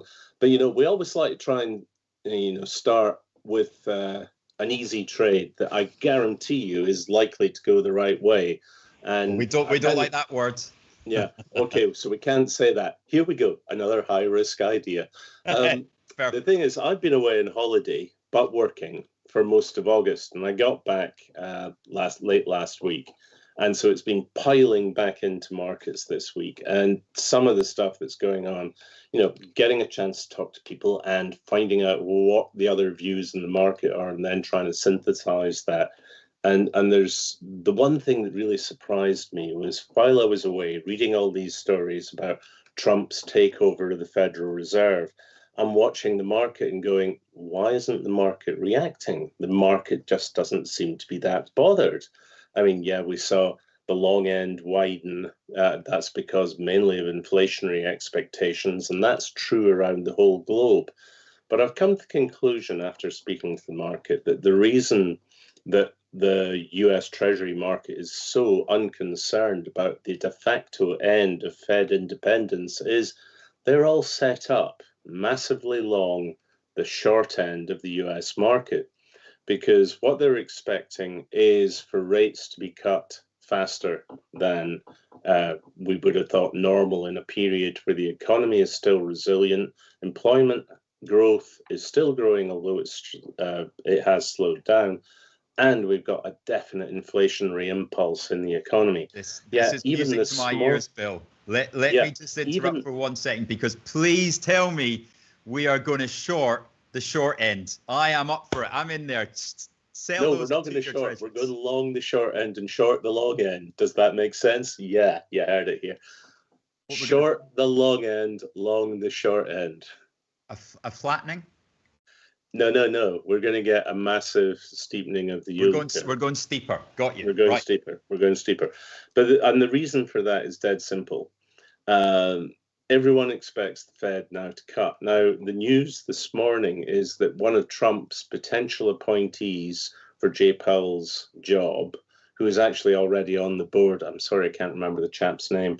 He's saying if next Friday's job numbers are particularly weak, he would urge an even bigger cut. Now, the whole market expects a 25 basis point cut, but it could be bigger. Of course, Trump wants to see interest rates fall from 4% all the way down to 0. And you can just imagine what that would do to markets. We'd create the kind of feeding frenzy that we saw during QE, but it would do absolutely nothing for the economy. And we can go back to all the arguments there later, but that is going to be the really interesting trade. And to get a good handle on that, because the Fed meeting isn't till the middle of the month, we're going to have to watch next week's Friday US jobs numbers. Now, my gut feel is that we are going to see a continuing weakening in job creation in the States. And I also get the sense that we are now beginning to see tariffs starting to bite. Now, the big thing about tariffs is that the whole market thought as soon as Trump announced a tariff, that meant that prices would immediately raise by the same amount of the tariff. But of course, that's not what happens. Importers try and reduce the effect, and they basically soak up the costs over time. But research is showing that that only lasts about 6 months. So what we're going to see for the next, I think, 2-3 quarters is going to be a steady increase in the price of tariffed goods. And that's going to really start. Now, one of the other interesting things that happened this week, I was chatting to a professor of modern monetary theory, which is always interesting because they are very good economists, but have absolutely zip idea of what's really happening. They're all good people and very clever, but maybe not as connected to markets as the economic ascendancy is. And so I was explaining to them, because they were telling me that their theory is based on the fact if you cut interest, or if central banks cut interest rates, that will immediately be reflected in the bond market. Well, of course, if central banks get it wrong and cut too aggressively, and they then panic the bond market, you get the opposite occurring. So you could cut interest rates to 2%, and bond yields could climb to 4% or 5% or 6%, depending on just how badly they perceive that effect to be. You got to remember at the end of the day that bond markets are very pragmatic. The only thing they care about is, are they going to get repaid? And when they are repaid, how much is that money going to be worth? So the idea there is that if you buy a 10-year bond and inflation is 2%, you know that you're only going to get about 80% of your money back valued in today's terms. But if inflation climbs to 3%, when you get your $100 back in 10 years' time, it's only going to be worth about 75%. So the effect of inflation on the bond market is going to be critical. And if interest rates go too low, that's likely to be inflationary again. I've never actually heard that calculation or worked it out for myself. So a 2%. I have actually got a calculator set up. I don't have it open just now. Oh, no, So sorry, I'm not going to making ask these for numbers any. up. But that's really interesting. So 2% inflation means that you're getting roughly 80% of your money back in real terms. I mean, I need to get my yield calculator up. But the thing is, the greater inflation, the more, it's just like compound interest. Of course. Compound inflation reduces the actual value of the money you get back in the future. And I'm trying to remember the actual numbers. They're actually all in the morning. www.morningporridge.com. If you were to read one of the earlier porridges from this week, I think I attached the yield curve calculator, the inflation calculator that I got ChatGPT to develop for me last week. Yes, even Bill Blaine has fallen for AI. But a 1% move in inflation has between 5 and 10% result. I'm not going to quote any numbers because somebody here will be listening who actually has the yield calculator in front of them. But we could very quickly develop one. And what I'll do is I'll set it up and post it to the producer so that we can show this next week. I think it's in the, if you go down a couple, Phil, let's see. I think it might be that one there in UK and IMF speculative hype presented as irrefutable fact.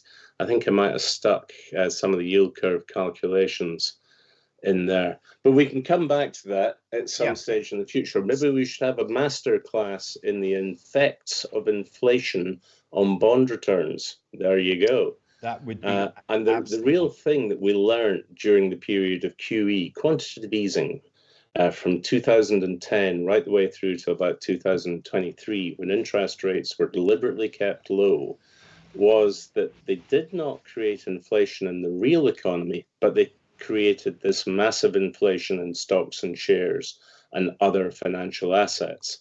And that's because if you set the risk-free rate, the treasury rate in the economy, or the gilt rate in the UK, if you set that too low, it distorts the returns on every other risk that is priced off that.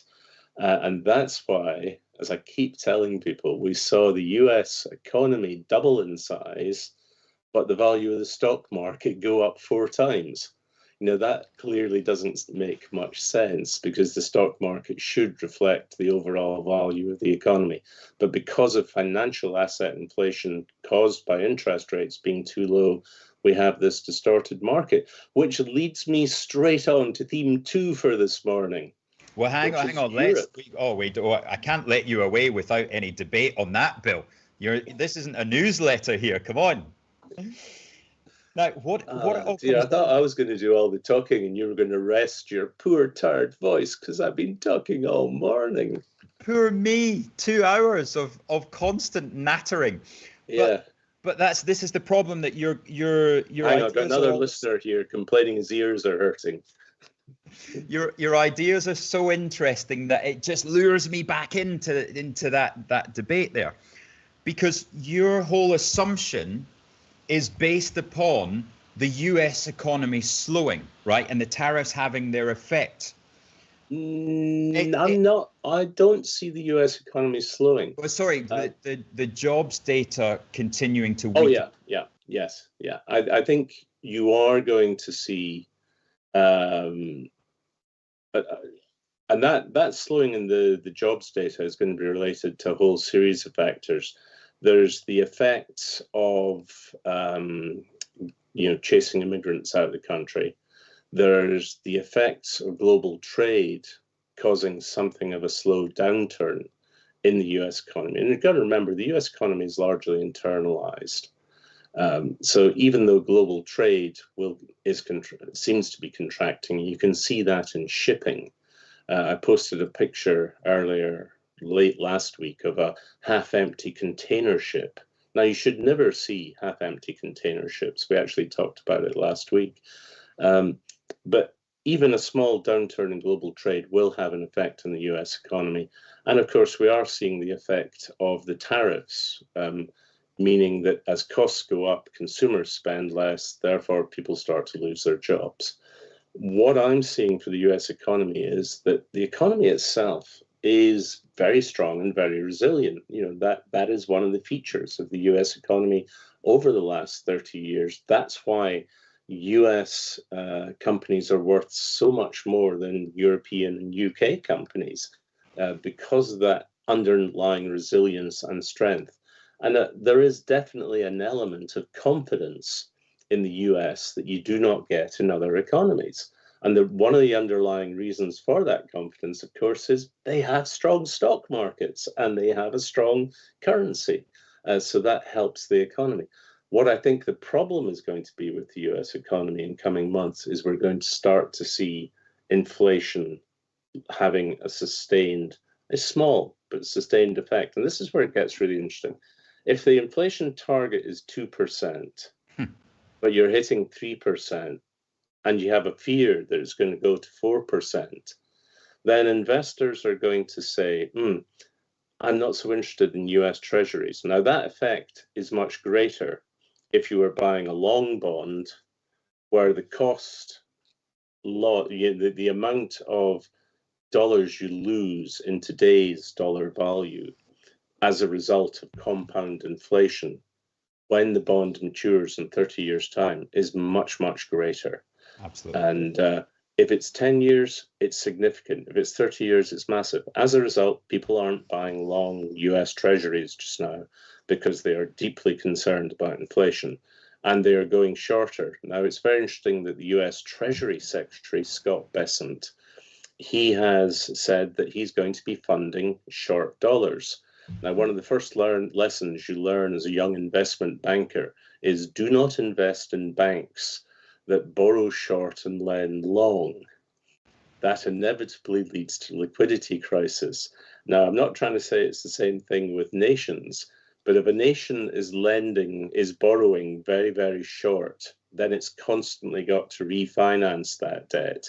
And refinancing risk is really significant, especially if inflation is climbing and people are getting less and less keen to buy US treasuries.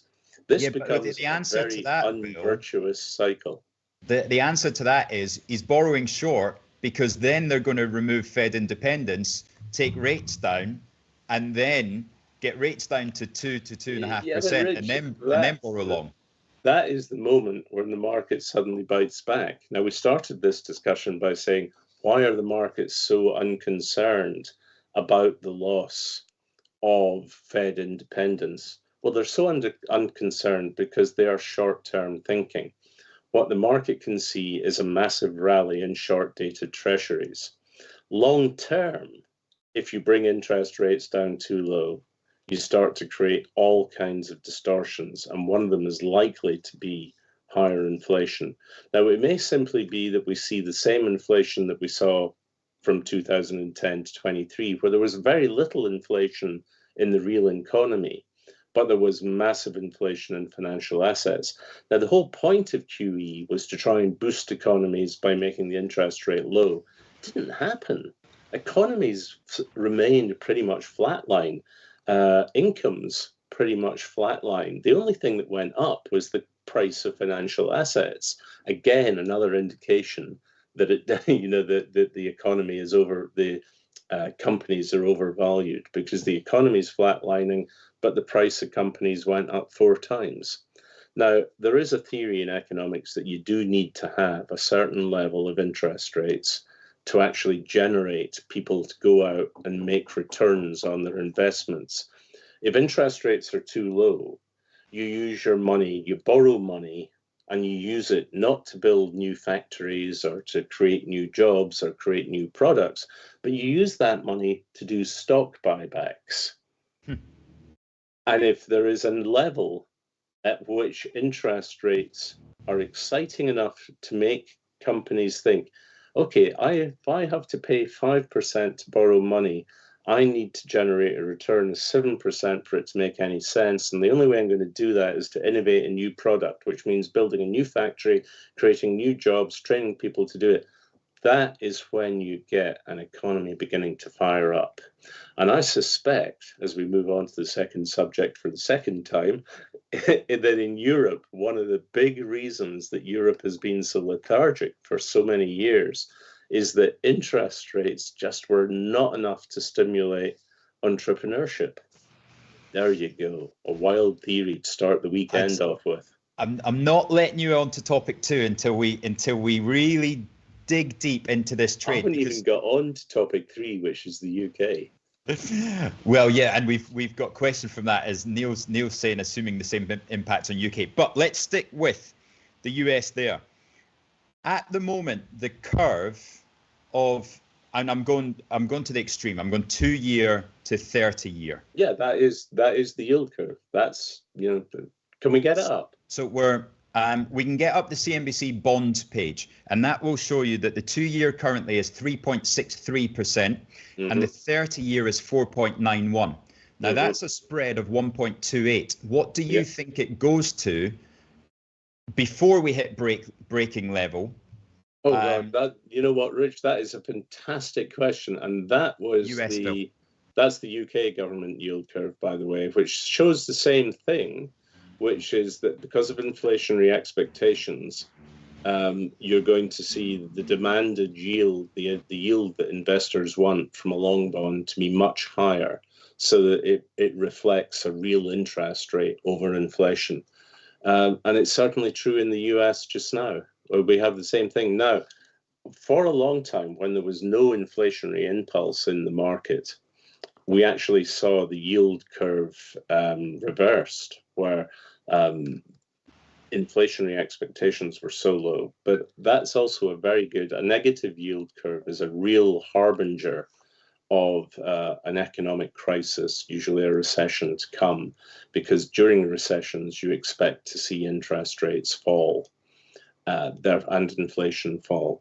Unless, of course, you tumble into the trap of stagflation, where you've got increasing inflation and a declining economy.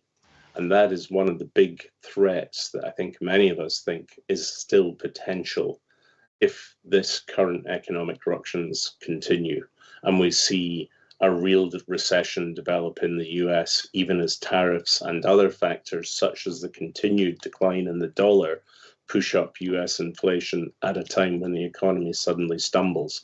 Now, I think the risk of that is quite low, because I do think the US economy is much more resilient than we give it credit for. So could we handle 3% interest rates, 4% inflation, and 5% unemployment? No, that's going to be that's almost heading. There are stagflationary things. When you've got high unemployment and high inflation, that's when you're potentially heading into a stagflationary event. If we're still getting growth, and this is actually a scenario people are talking about because of unemployment shooting up because of job losses created by AI, which creates an economic stimulus.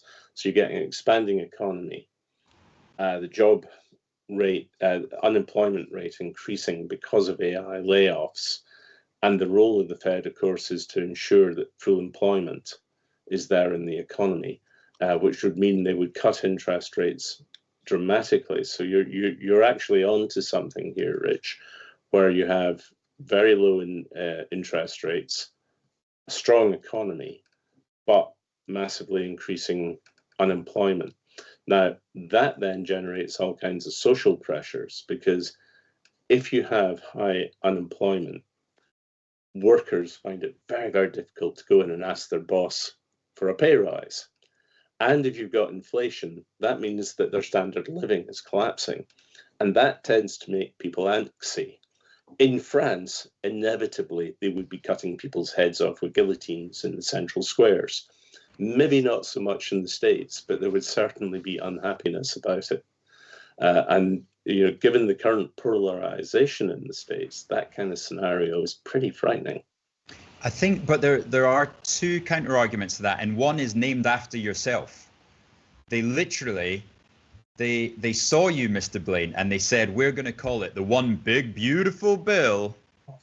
Jesus, yeah. Okay, And that's interesting. Then we get into where we started this conversation, which is why are investors so keen to buy U.S. Treasuries when we all know that the U.S. currently has an outstanding national debt of about 37 trillion. Yeah, 37 trillion. It's a big number, very big number, bigly big number.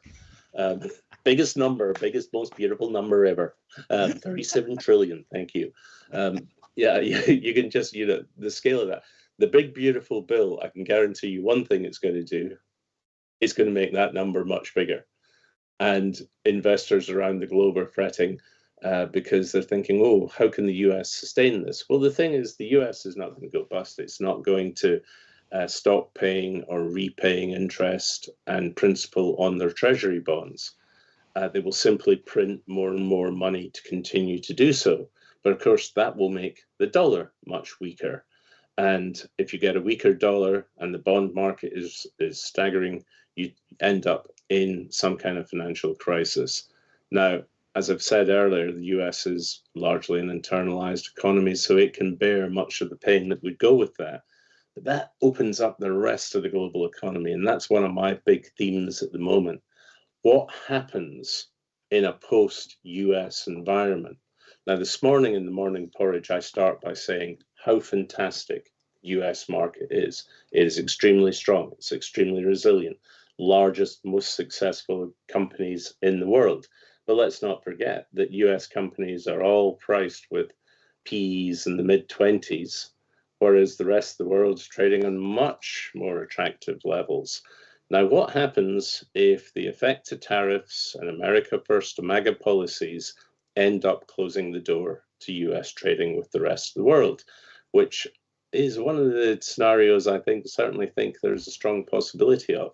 I mean, let's take that deal that Ursula von der Leyen did last month up in Scotland, in Turnberry, where she basically agreed to the most unfair trade agreement in history, slaps 15% tariffs on all European goods, America pays nothing. This morning, Trump is on the wires threatening more tariffs to Europe on the basis of the Digital Markets Act, because he isn't willing for US tech companies to be restrained by European rules and regulations. Now, that eventually becomes a block, and the doors between the US and Europe collapse. Now, put alongside that the reality of the global economy. The global economy is now centering around Southeast Asia. That is where the bulk of the world's middle class are going to reside. They're the people who are getting wealthy. They're the ones who have disposable income. And you want to be selling your goods and services to them. Now, that is, I think, one of the key things that is going to create, as I spoke about this morning in Morning Porridge, the European economic renaissance. We've learned in the last 2 years that we have to wake up and defend ourselves. Thank you, Mr. Trump. That's a good thing. Yeah. And defense is a great way of putting a multiplier into an economy. We've also learned that we need to look for new trade partners. Again, thank you, Mr. Trump. You've given us that impetus to do so. So let's go ahead and see how we build a better trading relationship, not a one-sided relationship with Asia. And by that, I don't just mean China. We're talking about India here. India is going to surpass China at some point. We've also got all the other economies of Southeast Asia, the emerged economies that are getting rapidly rich and are growing very large middle classes. Plus, you have the two industrial nations of Japan and Korea, which are there with significant consumption as well. So that's going to be the future nexus of trade. I can see that Europe is going to engage far, far more with that. So this morning's porridge is all about this renaissance that's going to come. And when European companies are trading on a PE of 12 to 14 versus similar US companies trading in the, some of them in triple digits, you've got to say, okay, where does future value lie? Yeah. Today, the short-term trade is to buy the US. The long-term, the Warren Buffett trade, is to look at what the future is going to look like. And I think that means European stocks, but it also means the unpalatable truth that you have to start investing in India and China as well. Now, that is dodgy, it's difficult, and you need far more expertise than I have on this program to do that. Now, there is something I want to rant about this morning. Okay, I'll summarize all of that. So you're thinking short the 2-year, long. Sorry. No. Long the short, short the long. Yeah, and that's so to get more of a steepening of the curve. I think much of this is already priced. Sorry, Bill. Everything we've talked about, also, you can just put into being long gold, can't you? If I look at my personal accounts, not supposed to talk about them on air, but it'd be fair to say my biggest position is gold. Because it's perfect. And in an inflationary environment where the government's losing control, falling dollar, an increased unemployment, and somebody at the head of things that doesn't have a bloody clue what he's doing. I think he's got a very good idea of what he's going to do. I think we're wrong to underestimate him. It's just not a very good thing he's doing. That's fair. Okay, brilliant. Right. Okay, at last, and I apologize for holding you. No, this is Richard. It's brilliant talking to you because I get challenged because you challenge me, which is fantastic. I'll have him taken out later this afternoon. No, the one thing I wanted to rant about was when I got back from my sailing holiday with my wife. I finally got to sit in the house, and I finally got some time to sit and read newspaper on Sunday morning. And the first thing I do is I open the Tory graph, and the headline is Britain about to be bailed out by the IMF. And I go, what have I missed? What the hell is going on here? Now, I've been in the bond markets for 40 years. I happen to know a lot of people, and I happen to know a lot of people who know about these things in the gilt market, in the Treasury, and critically in the debt management office of the UK Treasury who run the gilt market. And I know folk in the Bank of England as well. So, I reckon I'm modestly well informed about what's going on in the UK gilts market. And it is a smart, very well run and very effective market for government bonds. It's a little known fact, but the UK gilt market gives Britain one of the best bond market structures in the world, that a lot of our debt is quite long term. If you look at other nations, their debt has to be refinanced every 3 or 4 years. I think ours is about 7 or 8 years. So we have much more leeway. The gilt market is a very effective way of funding the UK. I read this comment in the Telegraph saying that we're about to go to the IMF for a bailout. And I read through it and I read it again. I said, where the hell does this kind of stuff come from? You had one eminent, very, very right-wing economist saying Britain is on the verge of collapse. You had the guy writing it, a well-known podcaster who works for the Telegraph, telling us that the UK was going to stop paying pensions because I guess he knows that the bulk of the Tory grass readership are pensioners. And so I wrote a little bit about this, saying this is not true. This isn't the facts. Here are the facts about the gilt market. And then I started to see a whole screed of articles coming out saying, yeah, it's true. The UK is going to the IMF. And I read who was writing these things. And these were guys with titles like private wealth manager and tax advisor and accountant and financial advisor, and come to me with all your queries. And I'm looking at this and it's pure right-wing propaganda. Now, I do consider myself to be a centrist. I do think the Labour government's struggling, but a lot of the reason for that is because they've come under this blitzkrieg politics. Everything they do is attacked.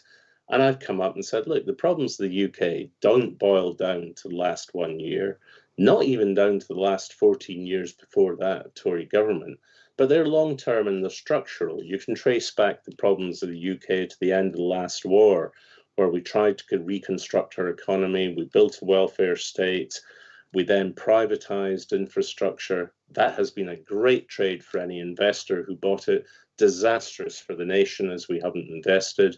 We've sold off all the housing stock, which now means that young people cannot join the workforce because they cannot find anywhere to live. It means that we are making the demographic problem worse because young people can't start family formation, yada, yada, yada. There are definite problems to be solved, but they won't be solved by lying on the front page of the Telegraph.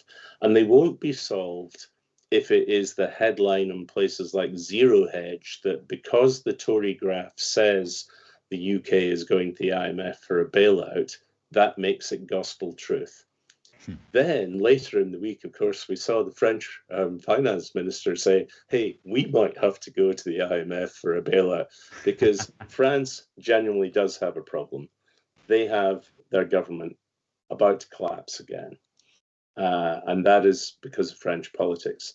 Now, here in the UK, I am increasingly worried about politics. Everyone now lists as their prime concern immigration. And, it's very clear why these concerns have come to the fore. But they are now, the immigration issue is really setting the future for politics. And if we end up with a reform government elected solely on immigration, I don't think they're going to solve any of these long-term crises that we talked about in the UK economy. So that is my big concern. I think the gilts market is fantastic. It's in very good shape. I think the UK is going to get better, but there is a massive chance we trip up. Bill, we already have a comment on the chat, which I was tempted to ask you myself. Have you not thought about getting in there? My big concern just now is that my car broke down this week and it's unfixable. Until I resolve that, I am doing nothing else. Fair. Good, but yeah, number 11 Downing Street is open, and a few people would like those I think Rachel words Reeves of sense. is underrated, and the next person that calls her Rachel from accounts, I will punch. Oh, that's me. I think she's very good. She's underrated. Yeah, they've got to be given a chance, don't they? It's exactly. This blitzkrieg politics, as you say, it's just so boring and so British not to get behind people and give a chance. So there we go. Julian's saying, forget the Chancellor. We need this man as PM. That's very kind of him. But I'm well, actually, my wife was going on at me that I need to go and get a proper job again. But there are some big things happening in Blaine World, big deals underway during my day job. If they don't come off, I might have to apply for the job. Now, I'm imagining you aren't ready to quite talk about those things yet, but possibly in the future? Yeah, I mean, there was one massive trade that I actually put in the porridge, which was a deal I've been working on in Egypt. It's 5 years I've been trying to get this trade done in Egypt. My advice to my younger self would be go and do something else instead. It's quite difficult. Yeah, there's a few of those. I had a good friend that set up a trucking business in the Congo, the good Congo. Yeah, okay. Yeah, there's your mistakes. Yeah. And he said exactly the same thing. He said, I would never have started this if I'd known. It turned out to be successful, but still. Good. Right. Look, as always, this has been an absolute pleasure. But I actually have a proper conference call that I need to jump on in less than 2 minutes. So, Rich, I will look forward to next week's discussion and whatever topics we have to talk about then. Very much look forward to it, Bill. I shall leave you there. We will come back after this quick 1 minute break and we'll do a really quick rundown because the futures are rolling and the UK stocks and all sessions are open. We'll cover those for another couple of minutes before we leave you for the week. Bill, Blaine, thank you very much. All the best. Cheers. Do you like the sound of tax-free trading? Well, that's exactly what spread betting enables you to do. This tax-free way of trading lets you speculate on the price of over 17,000 financial instruments, like shares, indices, forex, and commodities, without actually owning them. With spread betting, you can benefit from both rising and falling prices, letting you find the perfect opportunity. So if you think the market's going up, you buy. If you think it's going down, then you can sell short. Not only is spread betting exempt from capital gains tax, but it's also commission free. All you pay is the spread. With us, you're not alone. You're part of a wide community of traders that you can learn from. We've got the experts, the tools, and extensive educational resources to help you on your journey. If you're not quite ready to trade with real money, you can always give it a go on a demo account. Open an account today, join the conversation, and be inspired to make moves.